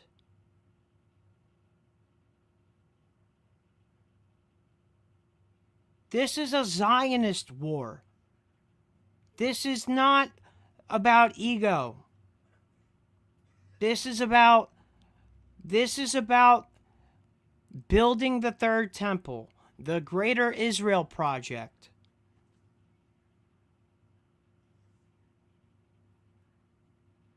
Trump is not fighting for America because no Americans want him to fight for Israel. Do me a favor. Get off my channel. The bad jobs report as of this morning, potential high gas prices, just like back in the mid 2000s. And then you have people, senators like Ted Cruz on your show, Mike Huckabee, members of our government who are talking about the third temple. I mean, that's insane. You're talking about third temple and red heifers. I'm out here trying to pay my bills, man. Exactly. And then you can just watch how this is going to erode the entire Republican Party, especially whenever it comes to turnout. Now, but I do also want to be clear, and you lived through this as well. I grew up in Bush country. Imagine being able to build an app with your name on it, just by thinking about it. Meet Base 44. The Bush dead enders, they stuck with him, with 5,000 American troops dead. So there are a lot of Republicans who will stick with President Trump throughout this war. They revere and they trust him, and that's their right. They can do so. But here's what I always try to say. Republicans are not the reason that Donald Trump won the 2024 election. Nope. He won with a wide coalition of young people, of Latino voters, of a lot of independents. And those people, I can attest to you this 100%, because a lot of them are watching this show, my show, all the time. They have turned on this president. They are furious about not just this war with with Iran, but a lot of different things up to this point. And at this point, I mean, we are going into a territory where it's not just about the war with Iran. It's about how many clips, I've played some of them on my own show, of members of this cabinet, members of this administration who spoke explicitly about why war with Iran is not in our interest. And it's one of those things that's like the Epstein files. What people see inside of them is when you cover that up, I can't trust you about anything else. And same with War and Peace. I mean, we're literally playing with people's lives. And you've spoken very eloquently about the reason Washington loves this is because they believe that they are God, is that the power of God for life and death upon them makes them feel bigger from whatever sad life, that they came from. And they've been subsumed by that now with power. And they are going to get a rude reminder of what that looks like in the midterm elections if things don't go in a radically different direction. We're watching that play out in Texas. We're watching that play out all across the country with Democratic turnout. And look, even in a self-interested perspective, for a lot of these Trump officials, if you don't want millions of dollars in legal bills and house subpoenas for the rest of your life, the rest of your natural life, let me be clear, you might want to start to do something very different than what you're doing right now. So as I said, I flew up to DC 3 times in the last month to try to convince Trump not to do this. It didn't work. It happens. I'm looking at this and I'm thinking, boy, this is not going to get better. So then I think I'll fly up again and ask him. I mean, I don't know if anyone else is doing it, so I'm going to try to just declare victory and go home. Like, you killed an 86-year-old cleric. Let's just call that a win and then pull back. And so then meantime, he got convinced to denounce me. Okay. I don't care. I'm going to fly up anyway and see him, right? Even though he's like denouncing me. So I call over there to see, call someone who knows him to see. I said, I'm just going to fly up anyway and tell him this because I think it's so important. And the person says, don't bother, because he's being shown polling that this war is like a 90-10 win for him. And I said, I don't know where that polling is coming from. It's like, I guess you could make any kind of poll, and he's watching Fox News.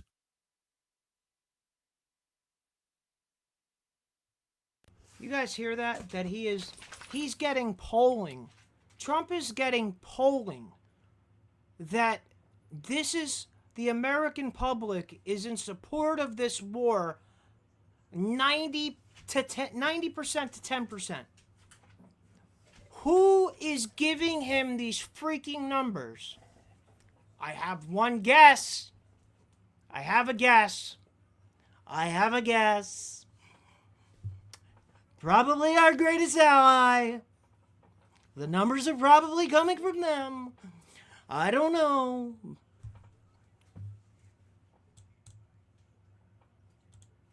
Which is telling him the same thing, and he's getting fake polling. I guess they're only polling Sean Hannity's viewers or something.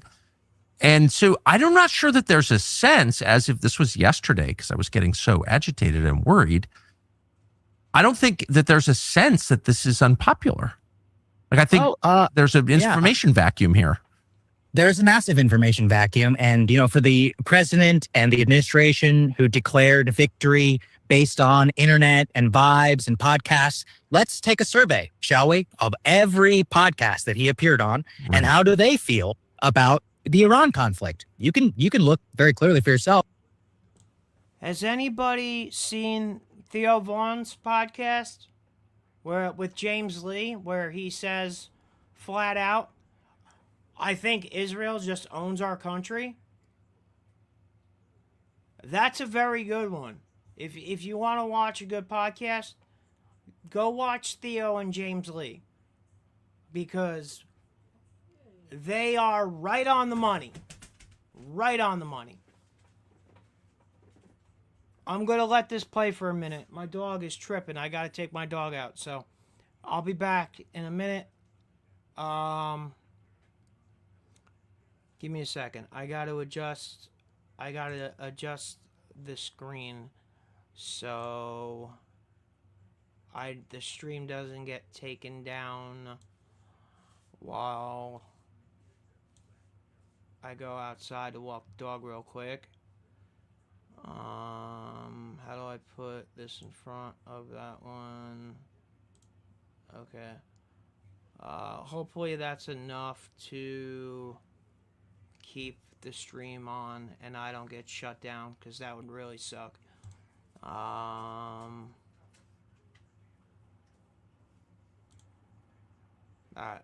Hold on. Alright. This is coming back on. I'm gonna go outside and walk the dog.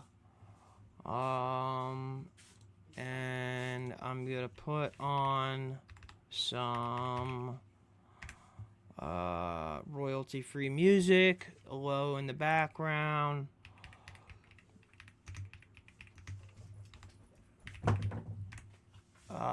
So hopefully I don't get nuked. That would really suck. This is the most people I've had on a live stream. So I appreciate you guys watching. Comment, like, subscribe, notification bell, share the channel. Let me know what you think. Gonna play some music in the background over the Tucker interview, and maybe it'll be enough to not get nuked. I gotta walk the dog. He's freaking out. You could look at a lot of the polling of that same demographic, which they were very excited about. Young men in particular, how are they feeling about this conflict? And, if you were saying 90-10, it's not even true in the Republican sense. I mean, the latest one that I saw was like 72% Republicans, which, by the way, Mr. President and everybody in the administration, Bush had 93 for Iraq. And how did that turn out for him? So let's not put all of our eggs in the basket of just because Republican voters are here, that this is all going to be like sunshine and roses. And I also would not make the spurious claim that it's all about Iran. It's about compounding effects. The gas price effect of the Iran conflict is going to be dramatically more important to the White House's political chances in the midterms than anything that's actually happening on the ground. I don't think it should be that way, but that's reality. And I do think also, your inclination to get him to try and declare victory, that's the correct move from a strategic perspective, an economic perspective, from every political perspective. You don't want the entire country's national discourse focus on Iran. I'll give you a good example. Just yesterday, the White House did a summit where they were trying to address rising electricity prices on data centers. In another world, no Iran, that's a main topic of conversation on my show. A major topic, maybe one of yours interests as well. But in the middle of war and peace and death and everything that's happening, the amount of coverage that got is zero. Exactly. The president just gave his State of the Union. He had a lot of things in that State of the Union. Iran, it didn't come until the 70th minute, I think. What was the rest of it about? The economy, about gas prices, about jobs, Mr. President and others. That's what people really vote on. And so there's also in Washington and in media, there is literally zero sum whenever it comes to people's attention, the news's attention, media. And it's not like we're doing the wrong thing. Matters of war and peace are unironically more important than data center electricity potential plans. But if you want people to be even acknowledged that you're focusing on those types of things, you cannot be having foreign adventurism run amok in the Middle East and be declaring things like unconditional surrender, which is going to be the headline of every major news, every news organization in America. Whenever we're going to make Iran great again, whether you're pro or anti, that's all people are going to be talking about for the foreseeable future, not to mention oil prices and just the sheer imagery of bombs literally flying over people's head. So big picture, and again, I'm always rooting for the United States and its president, no matter who it is. In the case of this president, I know him really well for many years, and I will always like him. I don't care what he says about me. I will always have affection for him. But I also think, if you think about it, this is the end of something. Voters take a guy from completely outside the political system because they're so frustrated with the system, and they like him or don't like him or whatever, but it's the system that is on trial here, and the system has been found wanting. It doesn't actually respond to voters in the way that it should. It's not improving the country. So they bring this guy from completely outside the system to shock the system and to tame it, to drain the swamp. And now I think we can say that failed. And so what now? Yeah, that's we have 3 more years to go.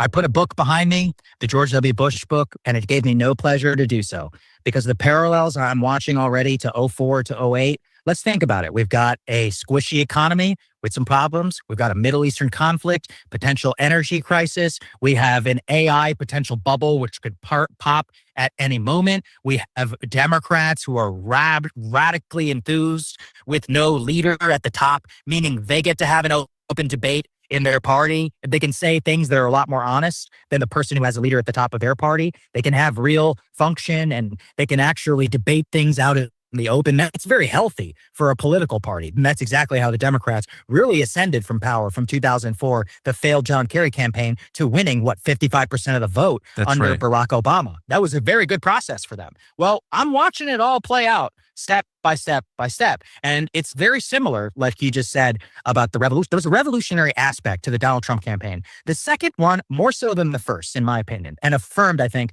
with the popular vote, where it truly was revolutionary in terms of it. You have this president, he'd been president before. I mean, literally, like he was almost assassinated. There were all of these potential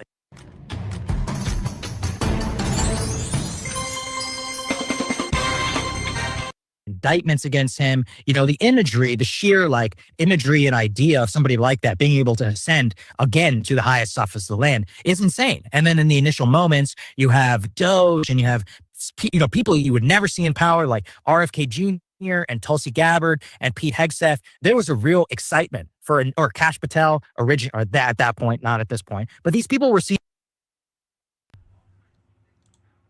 Trump got elected because of the people that he put in his cabinet. Do I think Hegseth was a good choice? No. Tulsi Gabbard? Absolutely. RFK Jr.? Absolutely. Where has Tulsi Gabbard been this entire time? You haven't heard a peep from Tulsi Gabbard. I think they took her and put a muzzle on her and threw her in a closet somewhere with duct tape around it so she can't say anything. She was the biggest anti-war person in the administration. And you haven't heard a peep. And you saw how fast Kristi Noem got fired after testifying in front of Congress. An hour, 2 hours after she testified, she got fired. So, I'm just praying that Tulsi's at least doing some work on the non-public side that we can't see. I think it's very telling that we haven't heard anything from her. I mean, we haven't heard anything from Tulsi. We haven't heard anything from Tulsi since the Charlie Kirk investigation and Kash Patel shut down her and Joe Kent looking into foreign involvement. I wonder why he did that. Why would you shut down your Director of National Intelligence from looking into foreign involvement in one of the biggest political assassinations in our country's history? If there was nothing there, what would be the problem with them looking? Supposedly, Kash Patel and Joe Kent almost got into a fistfight at the White House because Kash didn't want them poking around. And the only reason Kash didn't want them poking around is because Kash had something to hide.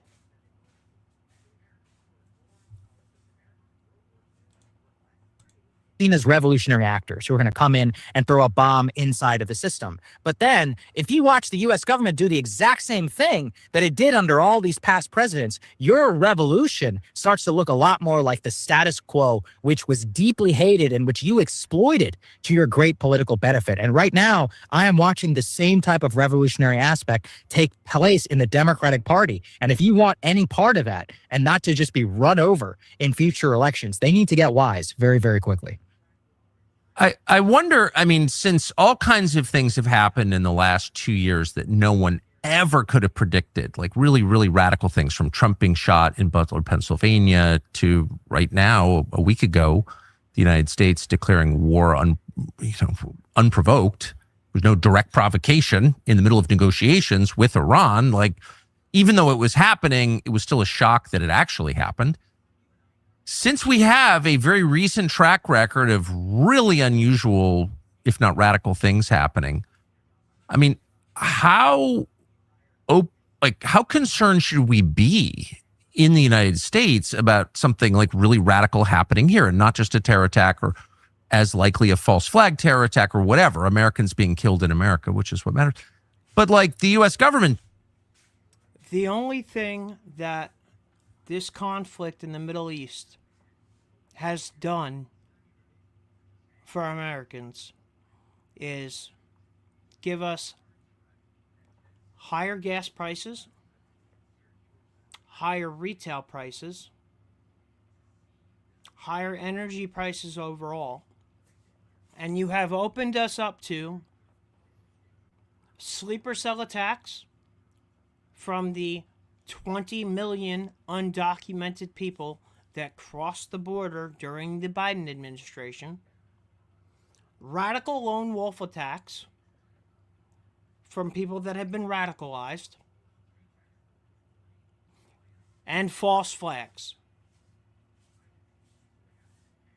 Because the only way you are going to change the support for what's going on in Iran and switch it from 90-10 against to 90-10 for is if there is some kind of event that happens on U.S. soil that takes American lives, that get the average American beating the war drums. Just like 9/11, there was no appetite for wars in the Middle East. None whatsoever. 9/11 happens, and the first place we go is Iraq. We didn't even go to Afghanistan. We went to Iraq first.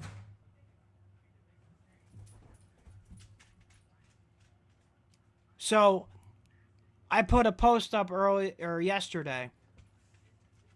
If you live in a major metropolitan area, the old saying, if you see something, say something. If you see something, say something. Because the only way they're going to get enough support and possibly,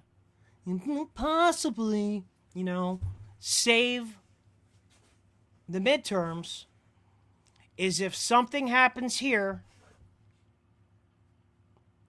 to change, not even to change, to force the American people to change their position on the conflict with Iran. They will do something that will force the American people to change their position.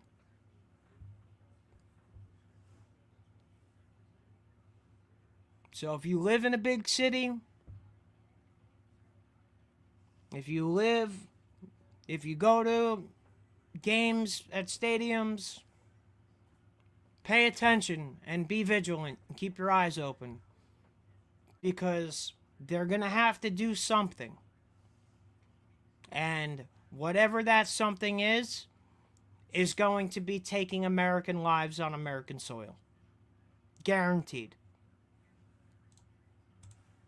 Doing something crazy. How should we feel about criticism of this war, or Americans who criticize the war from within the United States at risk? Yeah. Do you think? I mean, let's just be honest. It terrifies me. It terrifies me. And let's be honest, that you should be honest, because, well, let's look at the Department of Homeland Security, right? And you and I can be supportive of a lot of the president's immigration policy. And I think we can also recognize that there were parts of that immigration policy which were specifically directed by a foreign lobby for trying to deport people who are critical of the nation state of Israel. Sorry, I didn't care about that. That was literally like a function of like the Department of Anti-Racism effectively coming in, becoming the Department of Anti-Semitism as floated by Ibrahim Kendi. That was the level of insanity that we saw when people are getting deported for writing an op-ed. Okay, well, now this machinery has a new potential lead, Mark Wayne Mullen. He's very pro-Israel. Well, also, let's see, that could get, marched and created into an organism where already, I've seen calls for people who are critical of the war, it should be silenced, should be subpoenaed. I think I saw that one about you. They said that you should be subpoenaed and dragged. They said I should be imprisoned.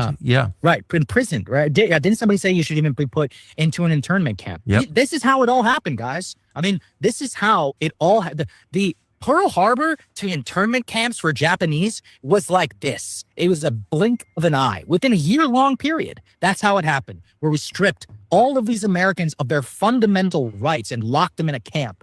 That's insane. So the idea that it could never happen is obviously proven by our own history that it very obviously could. But more importantly, it will look like in a 21st century way. So there will be AI. There's already mass censorship. There's mass bots and propaganda efforts that are going on right now. I mean, already, how difficult is it to even see various types of video, which is coming out from the actual conflict, trying to verify whether any of this is even real in real time as we're processing what's happening. But I think what you raise is, if you look at every war, as for Americans, especially the wars of my lifetime, the war on terror, I am fundamentally less free today than I was as a child born in the United States in 1992. And the Americans who lived through Vietnam were less free after the Vietnam War than they were before. And the Americans who were born, or the Americans in World War II, were less free in many respects, or especially during the war, for censorship rules and all of the stuff that the government was doing, than before the outbreak of the war. And then before that with World War I,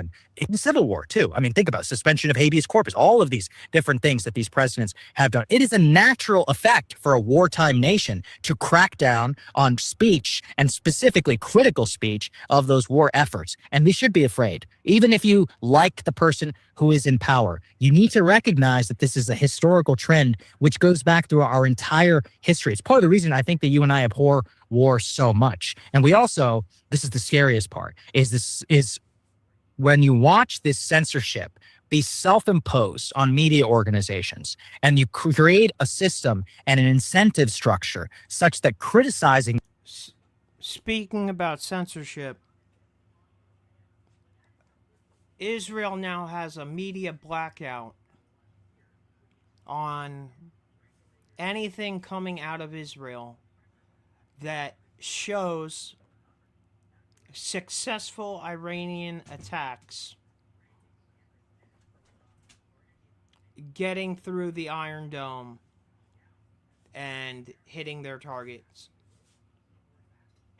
So you're not going to see on the news what's really going on over there, because the IDF has issued a media blackout.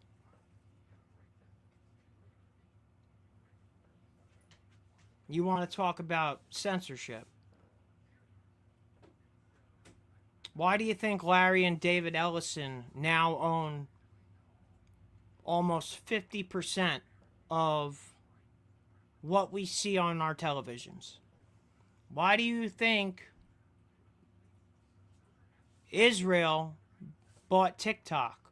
It was never about Chinese mining our data. It was always about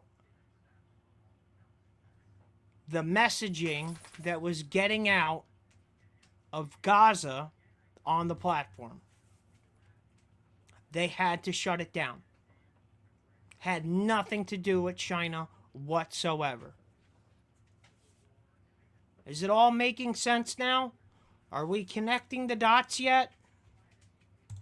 The war will remove, any professional ability that you may have to advance yourself. Specifically, let's say as a policymaker in Washington, you and I know dozens of people who are in power. They don't support this war. They can't say anything out of fear of losing their job. I'm not just talking about in the White House. I'm talking about in the entire, national security apparatus, the think tanks or others, because they're afraid, of either being called by the donors or for saying that you're being too critical of something that the president supports. Open debate and free speech, the inability to have any of that in the lead up to Iraq destroyed our nation. It destroyed it. I'm very committed to making sure that doesn't happen again. But you and I are we're individuals, and the U.S. government is a leviathan, and we should be wary of it.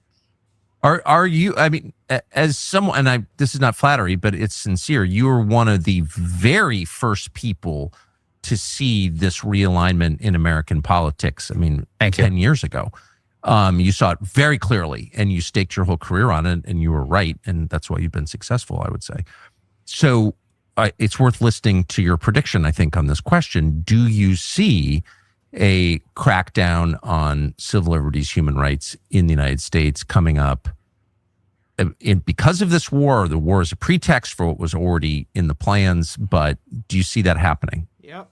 I could see it easily happening. And we already have the machinery, as we saw with Israel criticism and the so-called Department of Anti-Racism. I've raised several cases to you, Tucker, of the Department of Justice getting involved in campus incidents, which is insane, by the way. I oppose that under Obama. Yeah. I oppose that under Biden. I oppose it now. I'm going to stick to my principles. The machinery for that is already laid, and it is one that should really terrify us. And you and I are in a unique position. We can speak out. I don't really care about myself. I care about the individual person who is relatively powerless with 200 or so followers getting a knock on the door by the FBI saying, hey, why did you say this? What did you mean by that? And that very level of harassment is chilling, not to mention an institutional level. Who knows? I mean, will the government find people? Look at the situation with Anthropic and Claude, right? I mean, you have this showdown between the Pentagon and Anthropic over the use of AI, their technology, in a time of war, demands over human oversight. The government's basically saying that's unacceptable. You don't get to dictate those terms to us. They can blacklist you as a company, literally blacklist you for not agreeing to those terms. That's fine. That's their right. But think about that. I mean, they're basically saying that not only are they not going to use the tech, they're going to blacklist it from all U.S. government contractors, which is massively, massively impactful to their entire business. This can happen across the board. And you can look at the CBS acquisition right now with Barry Weiss in charge of CBS News. Censorship doesn't just... Barry Weiss is in charge of CBS News. She formerly worked for Israeli intelligence and was part of Unit 8200. Go ahead and fact check it, because it's the truth. So now CBS has become a propaganda arm for our greatest ally. Not even for our own government's propaganda. Another government's propaganda. Just happen. And not, censorship and reduction of civil liberty does not just happen at the government level. Corporate censorship, corporate power can be just as much of a threat to your individual liberty as the government power. I mean, this is the last English-speaking country, probably the last country in the world in which attitudes have not yet been criminalized, at least officially. But Australia, New Zealand, Canada, every country in Europe, you're not allowed to have certain attitudes. You can go to jail. Like, your opinions are crimes. They are literally thought crimes. Yeah. And I've just noticed... They are putting people in jail in Britain for tweets. For tweets that they've made. Tommy Robinson got put in jail, whether you agree with his political views or not, for making a documentary.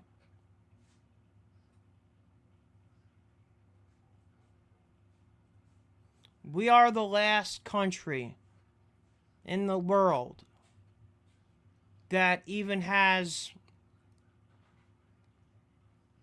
a vestige of free speech. And you have this portion of the mega crowd that no matter what, if you criticize the nation state or the government of Philadelphia, it's anti-Semitic. And nobody wants to be labeled an anti-Semite, right? Just like during BLM, nobody wanted to be labeled a racist. Nobody wants that hanging over their head. Just like when Trump ran for president in 2016, nobody wanted to be known as a Trump supporter. Do they not realize that they are forcing the opposite effect? They are forcing people to have these views. Because when you shut down free speech and you label everything as anti-Semitic and criticism of the government is conflated with criticism of somebody's religion, that's how they win the game.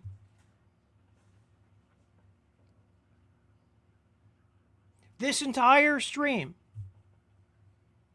nobody has said anything about anybody that is of the Jewish faith or the Jewish religion. Said nothing bad about them. Guaranteed, I will be labeled an anti-Semite for bringing up these points in this stream.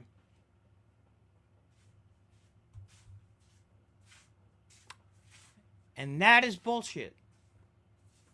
Because I've been at the center of it, this effort over the past year to criminalize attitudes. And when I was first called an anti-Semite, I remember thinking, well, I'm actually not. And so I don't know why you're calling me that. And I was annoyed or whatever. But the insistence with which these forces are labeling people with the slander anti-Semite, it doesn't seem accidental. I don't really think they care if you're an anti-Semite or not. I mean, Israel's very close to the Zelensky government, which supports actual Nazis. Right. So, like, they don't care if you're an anti-Semite.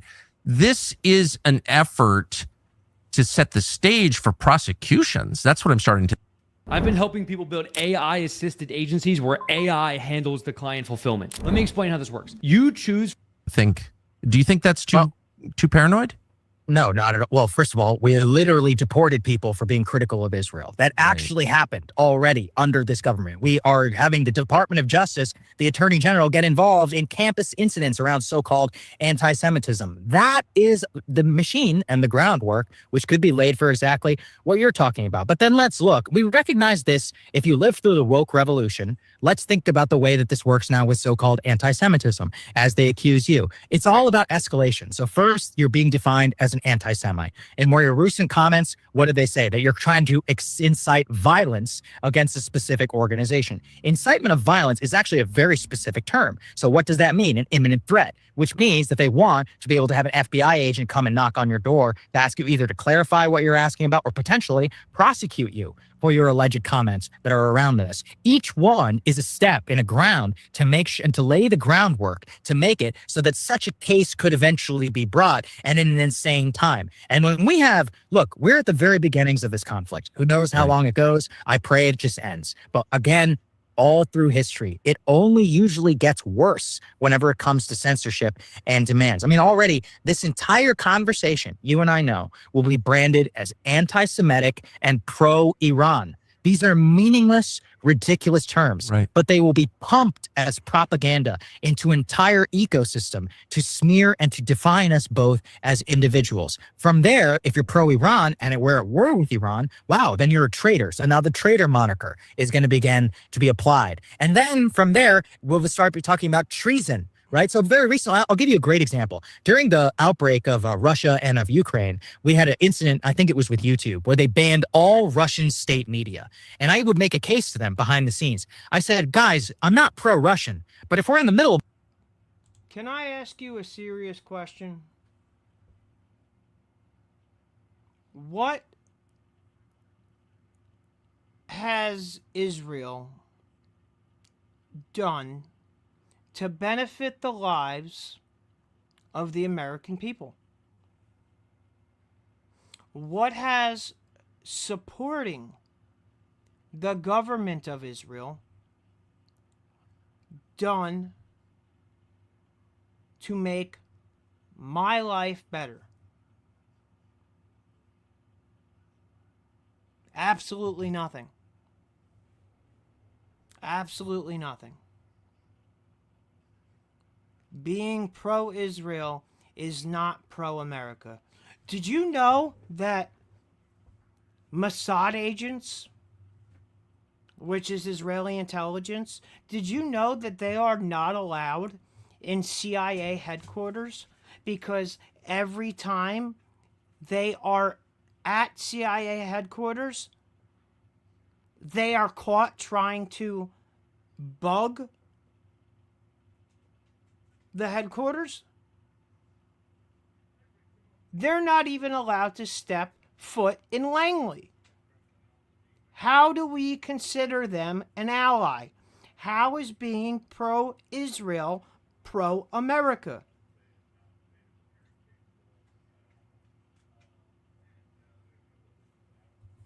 It's not. Of a war, which, ostensibly we're not even in, shouldn't I be able to cover what's going on in Russia? Which, yes, has a state media, but they put out things from Vladimir Putin. Should I not be allowed to play things from Vladimir Putin? But never really had any answer for that. I used to deal with that with Donald Trump. So back in 2021, they had a policy where even if you played a clip of Donald Trump saying that the election was stolen, let's say in 2021, they would take down that video. And I would say, guys, I have to cover the news. He's going to run for president. I can get commentary on his clips, but that is how quickly the censorship machine can act. And especially now we're watching here with the intertwinement of regulators and of these big companies. If you start to put pressure like that, you could see it so that even with the government not directly trying to censor you for your comments, by literally just branding you anti-Semitic, pro-Iran, or any of these things, you can watch your very ability to speak out as a citizen in America be eroded, or evaporate completely overnight. And just to restate, like, the foundational principle of the country, you have a right, a God-given right, not granted you by government, but with which you were born, to have any opinion you want, to follow your own conscience. You don't have a right to do anything you want, but you have a right to believe anything you want and to say anything that you want that you believe is true, period. And so I'm not pro-Iran. I've never been to Iran, and I'm certainly not an anti-Semite at all. However, any American has the right to preferences and beliefs, religious beliefs, philosophical beliefs, political beliefs. Those are absolute rights. Those are human rights. That's what human rights are. And so you can never prosecute someone for having views you disagree with, period. And I do think we have to stand up for that above all else, right? Especially in wartime. In wartime, Yes. more important than ever. And, again, I watched this happen with Iraq. I watched this happen with Afghanistan. I've read too much about it from Vietnam, from World War I, from World War II, from the Civil War. And I literally based my entire career trying to say this will never happen. Or if I have anything to do with it, it won't happen again. And then it did happen again. Yeah. And so then we have to set up for the next playbook. Is okay. We know that they're coming. We know they're coming. So we have to plan for that. The only way to plan for that is to get the people who are on our side. Because fundamentally, it's not about us. It's really about smaller private individuals who have literally the fundamental right to say their whatever they want, and for them to be harassed. We have to protect that more than anything. Yeah. I don't know what's coming next, but I know that you're going to be at the center of it. And I know you will understand it before most people. So I hope that you will come back. I really mean that. Anytime, and Tucker. I'm grateful for this. Thank you. Sagaar Enjetti. Great to see you. Thank you, Tucker. And thank you for everything that you do and for giving me my own start in this business. I'll always be so deeply thankful. Man, if I knew you were as smart as you turned out to be, I would have paid you more. I'd still be working here. That too. I would have liked that too. I would have liked that. Thank you, Sagaar. Great to see you, man. So, all right. Israel is getting so little damage, it's tiny. Okay, so that is not true. That is a lie. And I am going to show you the proof that that is a lie. So, hold on. Let me get into StreamYard. Add this to the screen. Okay. All right. Start this.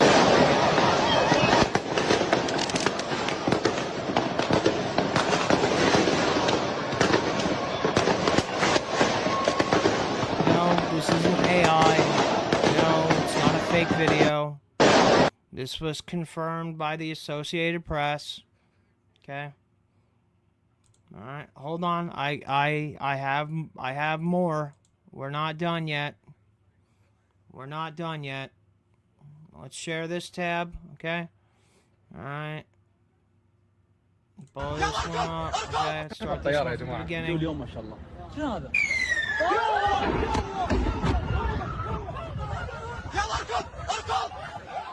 That was the airport in Dubai getting hit with a hypersonic missile. Okay.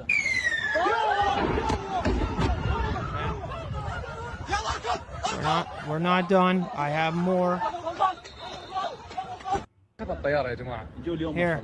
This is the one you want. This is the one you want to watch. Share this tab instead. Actually, hold on. How do I minimize? Give me a second here. Okay. So, sharing this tab. We'll start this from the beginning. These are all Iranian hypersonic missiles getting through the Iron Dome and hitting Tel Aviv, okay? This is why Israel has a media blackout on the successful attacks that are getting through the Iron Dome, because they don't want it publicly known how much damage they're actually taking. So let's watch this video.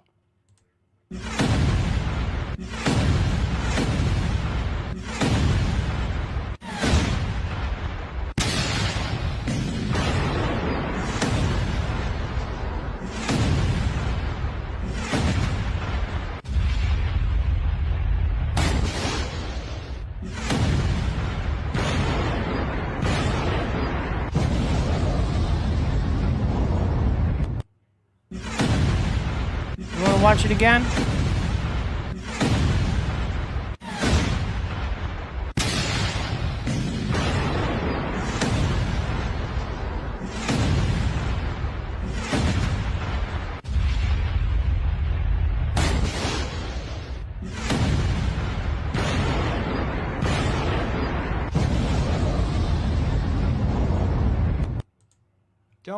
Don't worry, I'm not done.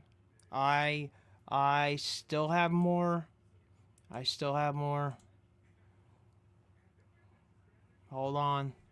Let's share this tab. Let's pull that one up.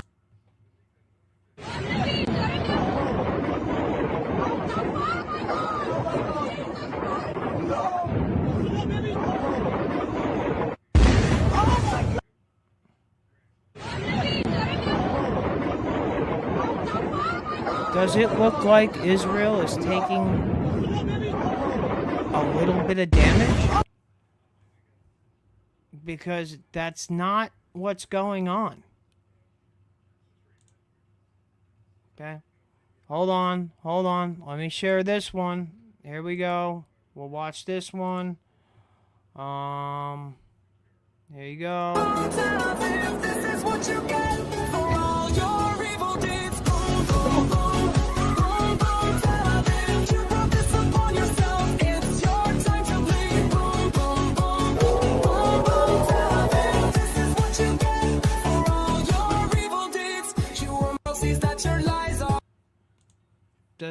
Does it look like Israel's taking a little bit of damage?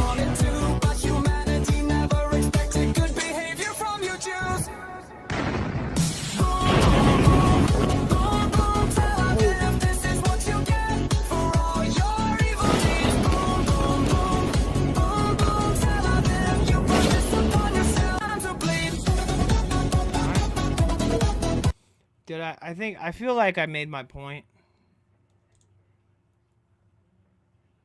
I feel like I made my point.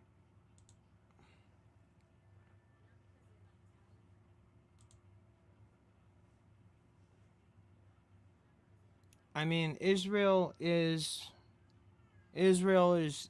getting rocked. That's why they're on a media blackout. Israel is getting rocked. They don't have enough missiles to replenish the Iron Dome. We don't have enough counter missiles to stop all the attacks. You'll see headlines in the news media that Iran's ballistic missile attacks are down 90%. Again, that's because they're having more success with their $20,000 drones. The drone's radar section is so small that our anti-missile missiles can't lock onto them.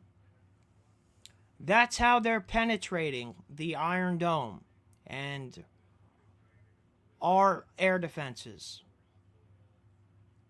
Because these drones have the radar cross-section of a fucking bird. And we're shooting $100,000, $200,000, $300,000, $500,000 missiles at $20,000 drones. They don't need to shoot their ballistic missiles or their hypersonics. The drones are causing enough damage. And they're getting enough accurate telemetry from Russia and China for them to hit whatever the fuck they want.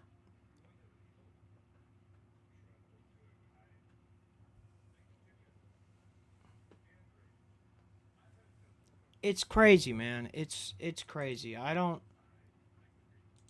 know. I don't know what to think. I don't know what to think. And hold on, because I want to go back to Tucker's page. All right.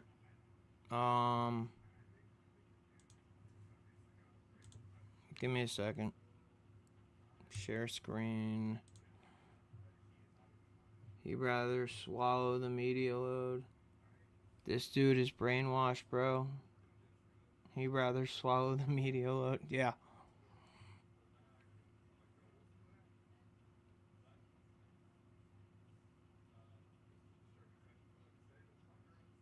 All right, hold on. So let me pull up Tucker. All right. Let me search Tucker, okay? Otra vez apareciendo en tus anuncios. ¿Cómo puede ser posible? Why is this in Pues Spanish? te voy a contar una cosa que igual me meto. The fuck? It's a safe bet that almost no one. All right. So And China is now. I want to find a certain part of this. Yeah, we're going to go right here. Okay. The other thing that I cannot stand that's going on right now, and it's going on in this country, is these evangelical pastors from Calvary Chapel and TPUSA, the Rob McCoys of the world, that somehow are manipulating people's faith, like people's religious belief, to make them believe that this is what Jesus Christ would have wanted. Because the teaching of Jesus,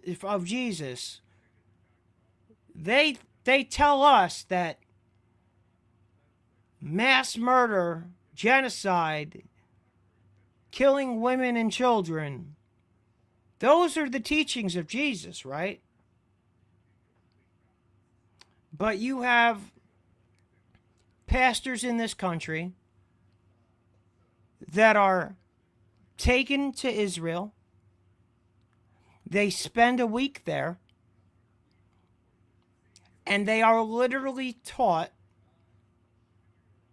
how to paint Israel in a positive light through the lens of Christianity.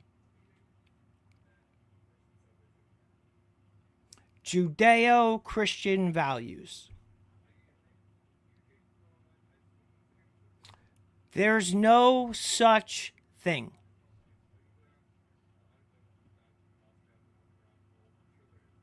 Let's watch this clip.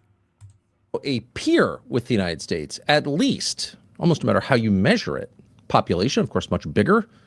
Military power, well, we're not quite sure, but certainly from a technological and industrial output standpoint, at least a peer. And then on a pure economic level, well, China has a bigger economy, a bigger real economy than the United States. So yes, China is a peer. And so the question is, since you now have two countries, they're a lot. And here's just one. This is Pastor Greg Locke. Listen to this. The Gaza Strip, which has now been cut off by Israel, and rightly so. They should have cut them off a long time ago. Now, I don't care how insensitive you think I am to that. There's 6 doors in this church. You can leave anytime you want to. They've cut them off, electricity. They've cut off their water. They should have. Now, listen, I'm not for hurting anyone that's innocent. But anybody that supports terrorism is not innocent. You understand that? Israel should make the Gaza Strip a parking lot by this time next week. The balls. The balls of a man who is a pastor that preaches Christianity to get on a stage and say that they should turn Gaza into a parking lot blows my fucking mind.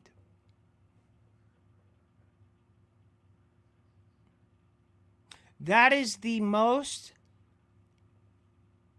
anti-Jesus thing that could possibly be done.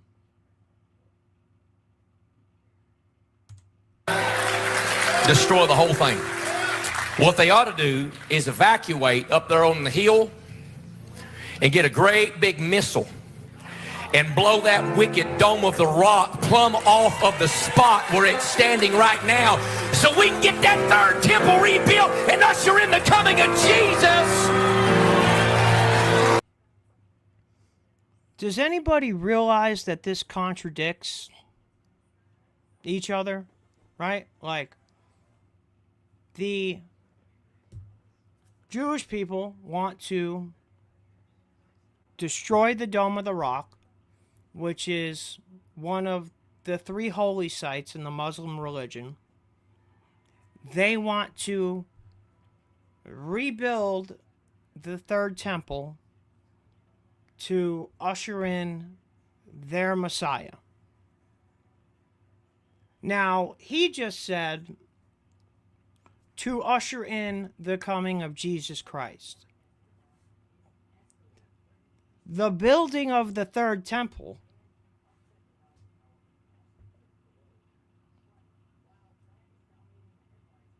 and the ushering in of the Jewish Messiah is ushering in the Antichrist to Christians. So he is purposely misleading people of the Christian religion to support the destruction of the Dome of the Rock, to have the third temple built, to usher in their Messiah, who is the Christian Antichrist, which will bring on the events of the book of Revelation,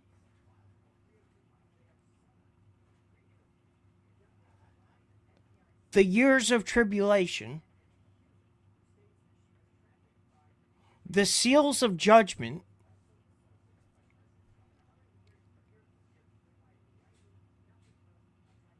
and the battle of Armageddon.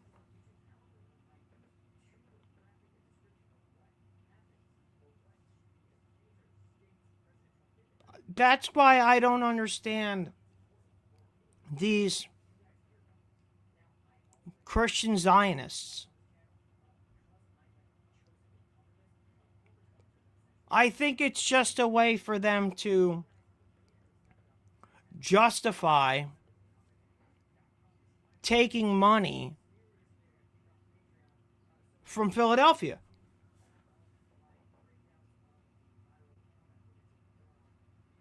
Because the entire thing contradicts itself. There's no such thing as Judeo-Christian values. The covenant with Israel was broken when the Jews rejected their Messiah, Jesus. And in the New Testament, a new covenant is created for those who follow in Christ. The only way to the Father is through me. So these Christian pastors of these megachurches are purposely weaponizing Christian people's faith to support the government and the nation state of Israel. I think that is one of the lowest and grimiest fucking things that they could possibly do. The one thing that everybody has and is a personal thing is a relationship with whatever creator you think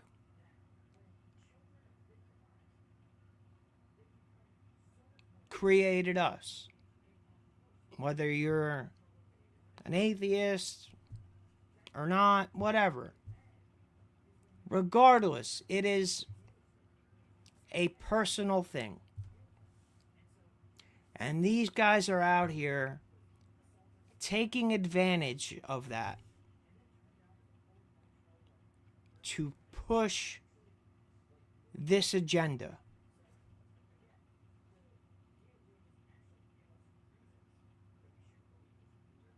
It's fucking disgusting.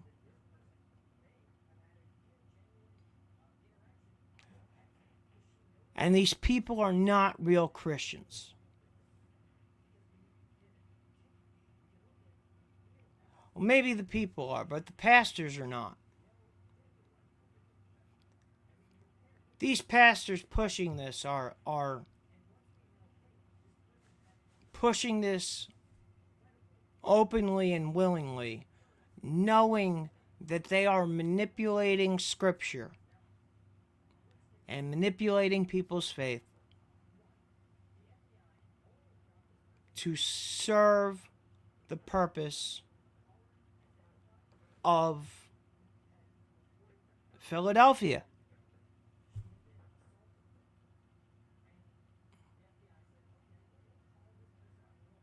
I don't understand. I don't get it.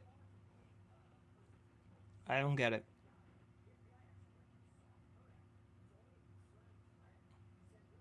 But I'll tell you what, right? I'll tell you what. There's 15 million Jews in the world, right?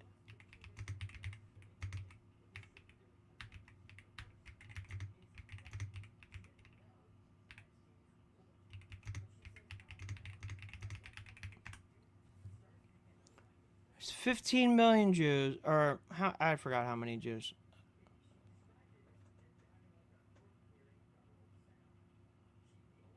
But, hold on.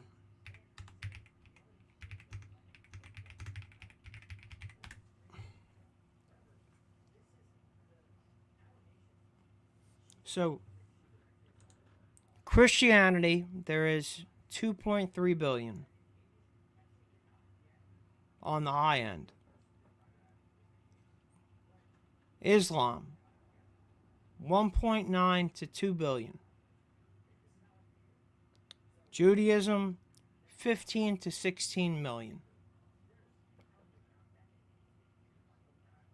So when this religious war happens,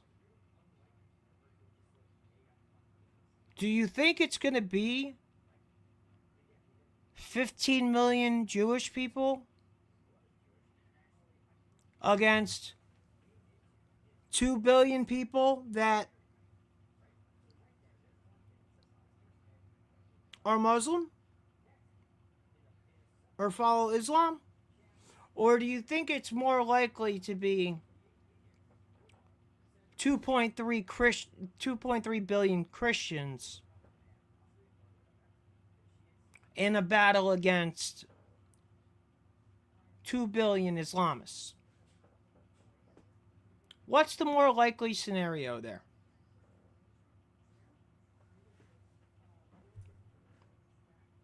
Let's look at the proportions.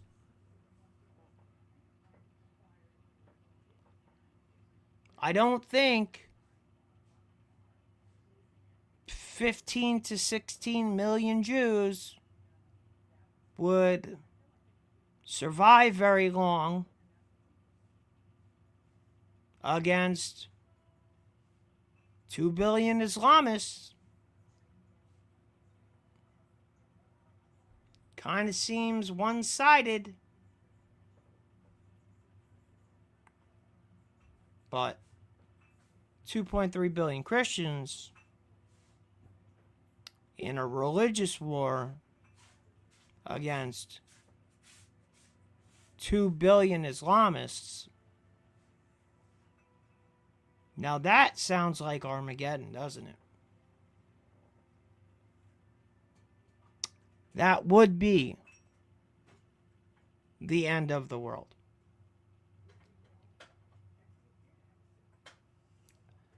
And if Israel does decide to drop a nuke on Iran, it will unite the two sects of Islam, the Sunni and the Shiites will set aside their differences and they will unite against all the Christians and all the Jews.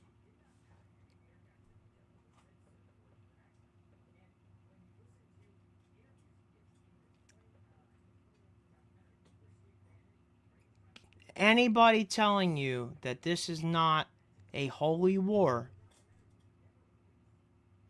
or a religious war is lying to you.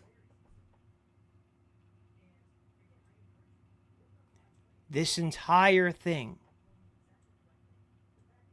is a religious war.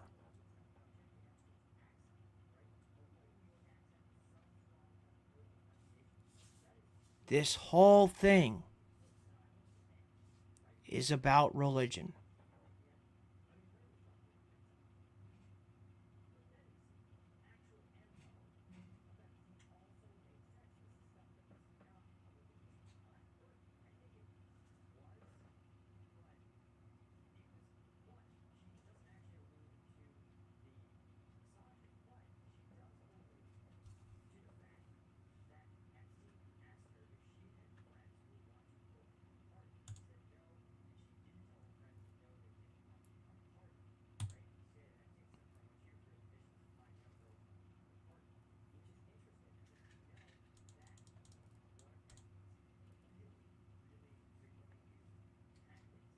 Alright, let's see, let's go to X and see what's going on X.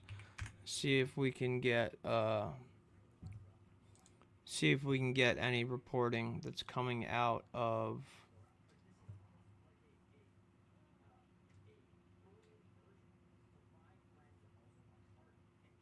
Hezbollah launches heavy rocket barrage at Kiryat Shmona in northern Israel.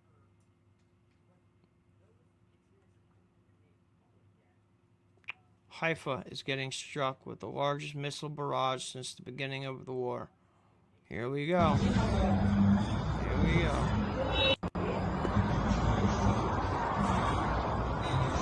Himalaya.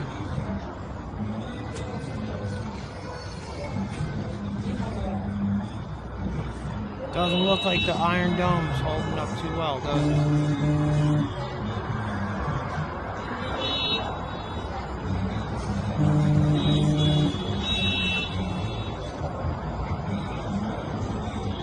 Unbelievable, man. It's unbelievable the situation that we have gotten ourselves into.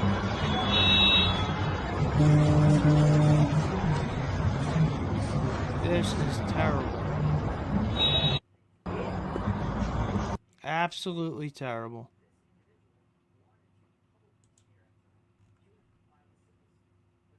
Wow. Look at this. Look at this.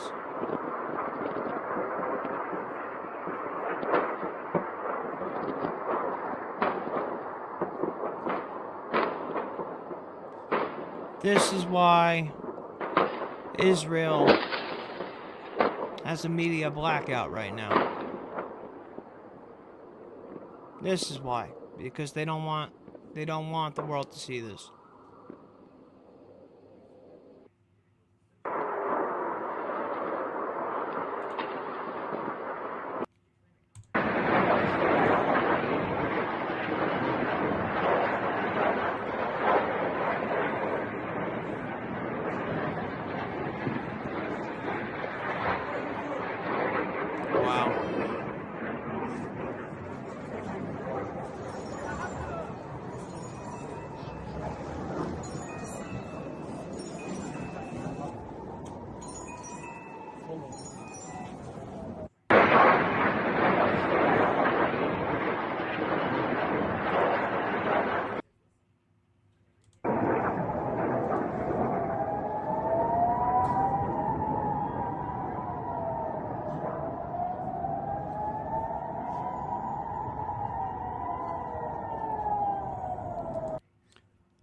Could you guys imagine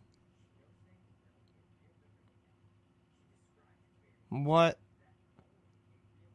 an attack on, like, New York City or LA like that would look like? The chaos.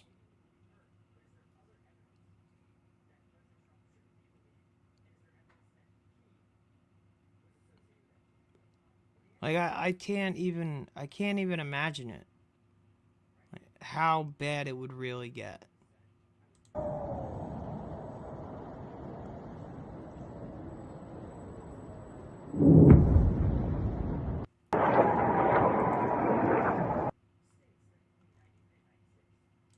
whoa, whoa, whoa.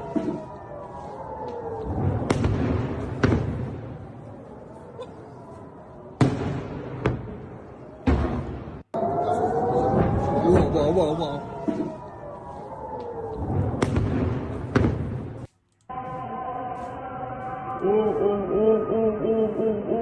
چیکار میکنه پشمام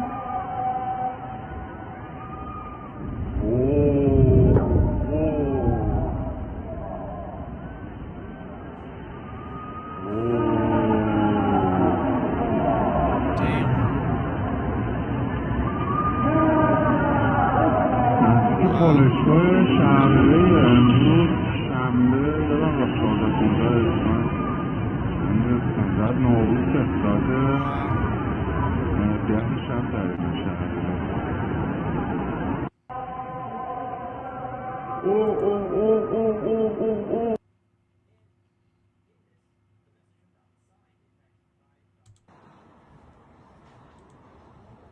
I don't understand how anybody can support this. And I don't understand how... I want to know what happened to the president that I voted for.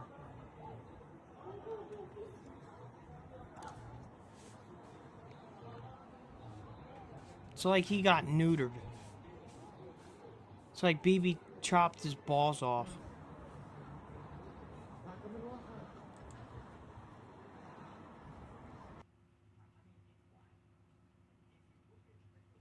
I don't think we've ever seen an American president switch up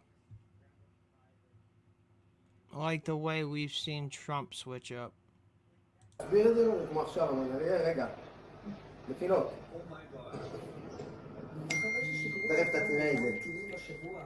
יאללה, חבר'ה לך. יאללה, נסיעה טובה. נפלח זה שהגעת. אבא, אני לפחות עד גיל 40 חי, הנה אני אומר לך את זה מראש. אחרי גיל 40 זה לא יודע מה, זה אני יודע מהחלומות קדימה. לאחר מכן נראה שרק הכיוון של... בעזרת השם לארבע. לא. ויהיה הרבה כסף. לעזרת השם. לא זה בעזרת... לאש הגוברת ומפרץ. איך להסביר את זה? כמו עכשיו, אבל... Did we already see that one? Oh, we didn't see this one yet.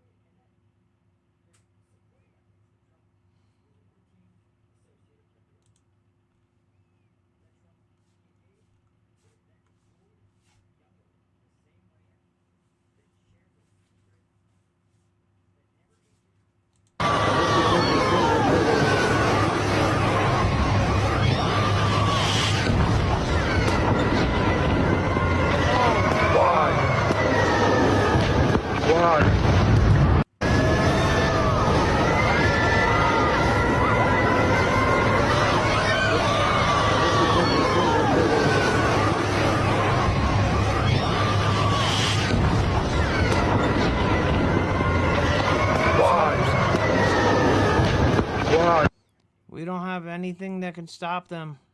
Nothing in our inventory.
That's just terrible, man.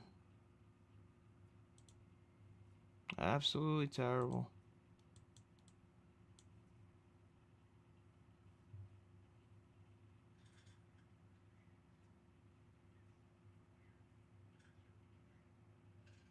No wonder Israel has a media blackout right now.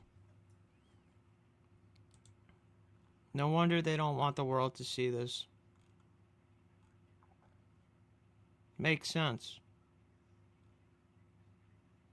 Makes a lot of sense.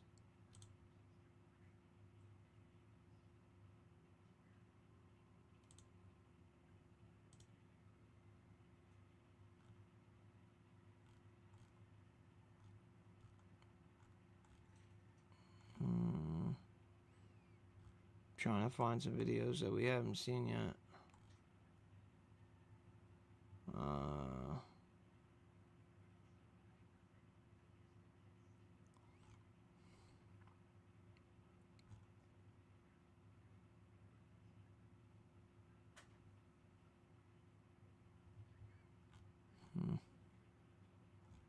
Yeah, we saw that.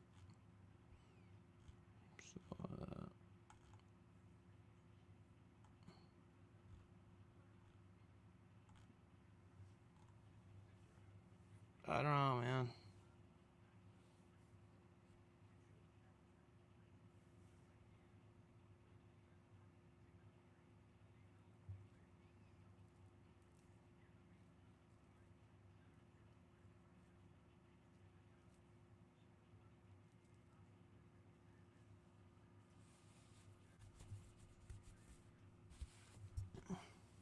I don't know. I don't know.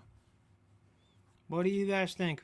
How do you guys think we how do you guys think we get out of this?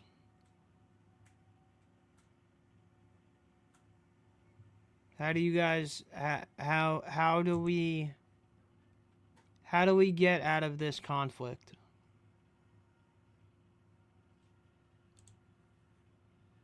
Is it even possible at this point for us to get out of it?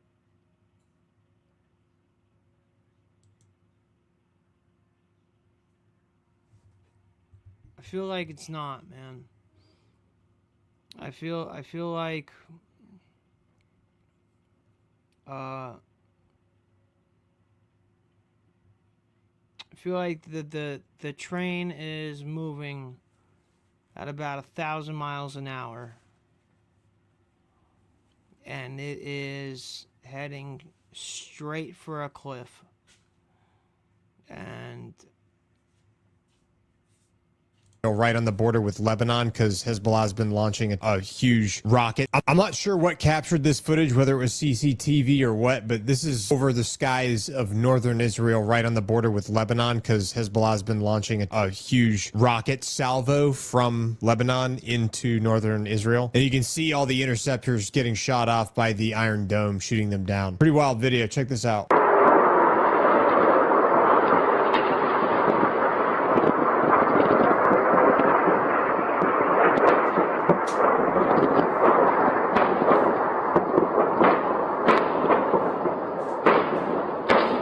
Now, the reports I've seen coming out about this say that this took place on the 7th of March of 2026. Since then, Hezbollah claimed responsibility for the rocket and UAS attacks on the northern Israeli targets, and then Israel responded with airstrikes on their positions in Lebanon, including Beirut's southern suburbs and southern Lebanon. I'm not sure what captured this footage, whether it was CCTV or what, but this is over the skies of northern Israel, right on the border with Lebanon, because Hezbollah has been launching a huge rocket salvo from Lebanon into northern Israel. And you can see all the interceptors getting shot off by the Iron Dome, shooting them down. Pretty wild video. Check this out. Are there any other videos that we haven't seen? Can we see this one? תכף אתה תראה את זה. יאללה, חבר'ה לך. יאללה, נסיעה טובה. נשלח זה שהגעת. קקה. אבא, אני לפחות עד גיל 40 חי, הנה אני אומר לך את זה מראש. אחרי גיל 40 זה לא יודע מה, זה... נפילות. תכף אתה תראה את זה. יאללה, חבר'ה לך.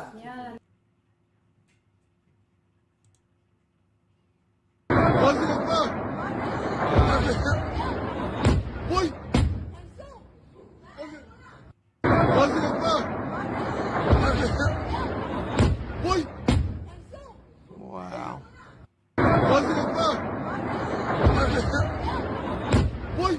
Terrible. Absolutely terrible. Absolutely terrible.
Let's get out of that.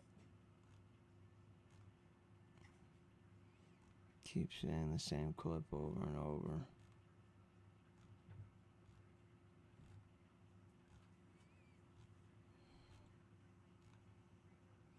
I would say that this is not going. Oh, I didn't see that. My God, what the fuck? Wow. Inés. Wow.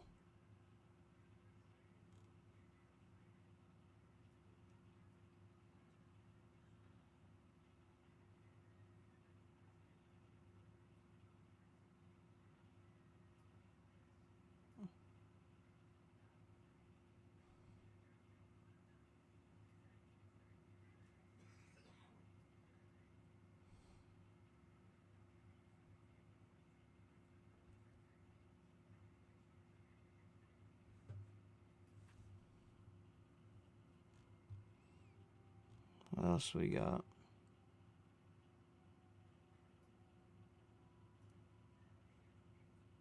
Videos of crowds at Ben Gurion show Israelis returning home, not fleeing.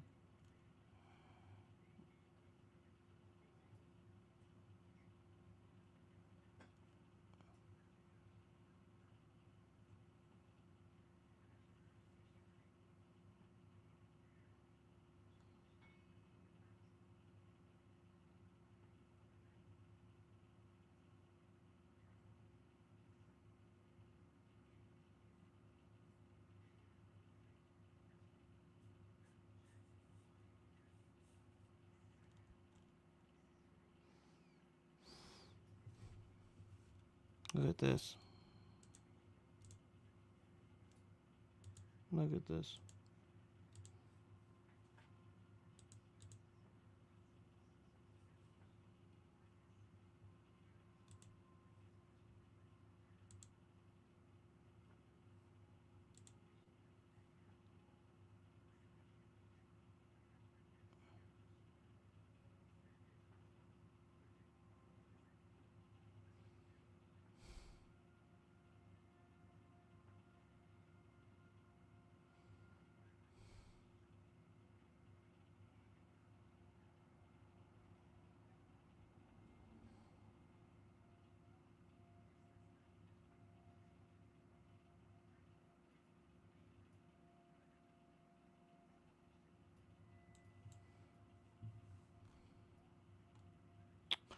Iran successfully attacked Israeli airport, showing that many Israelis have arrived And hell, airports in Israel are not safe from Iranian missiles either.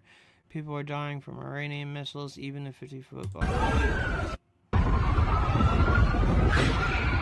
Oh my god. Go, move! Keep moving!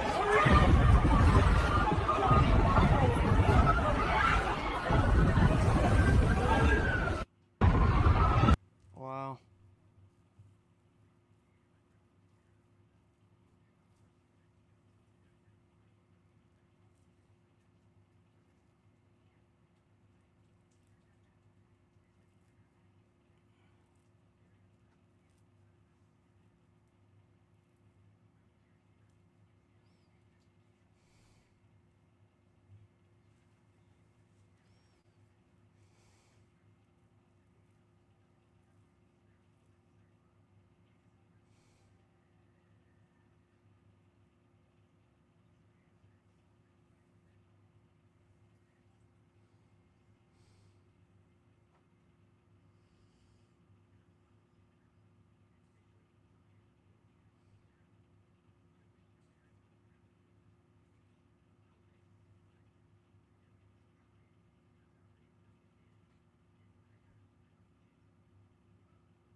I don't know what to think anymore, man.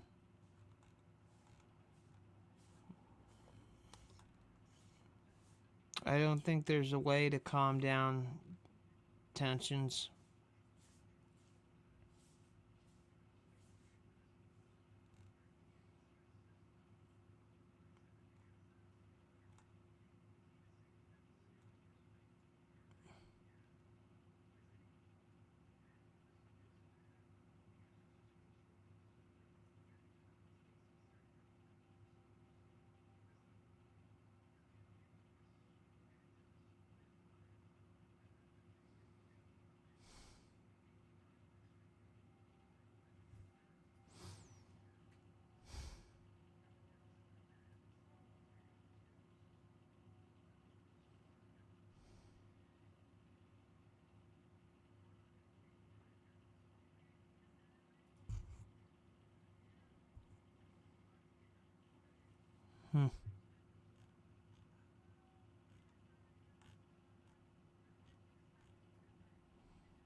Guys, this is terrible, man.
crazy.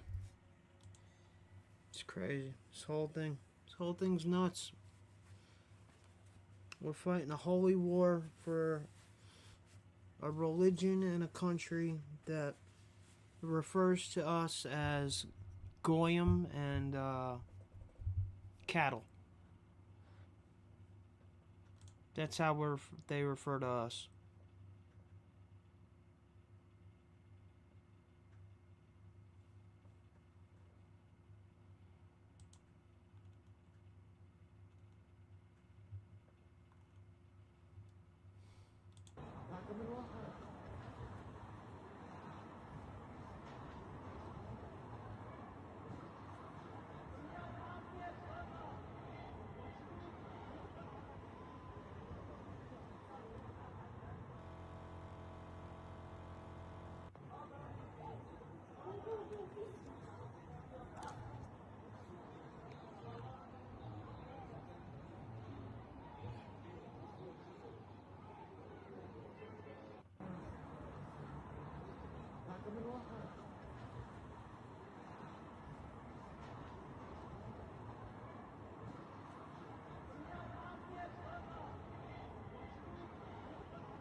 I'm falling asleep.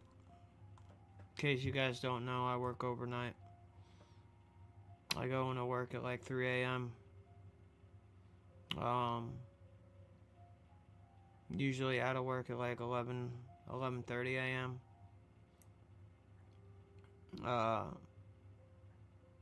Haven't slept since I got home.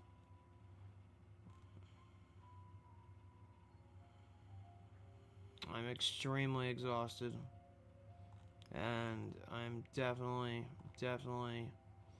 gonna put the stream to bed and call it a night. So thank you to everybody that has been watching. Tonight has been my biggest night yet, which is awesome. I think at one point I had like 60 people in here, which is not a lot, but that's pretty cool for me. Like, I appreciate you guys so much. If you guys could like the channel, subscribe, notification bell, share, all that good stuff, man. Help me get out there. I would appreciate it. Hope you guys have a good night. I'll be back at it tomorrow.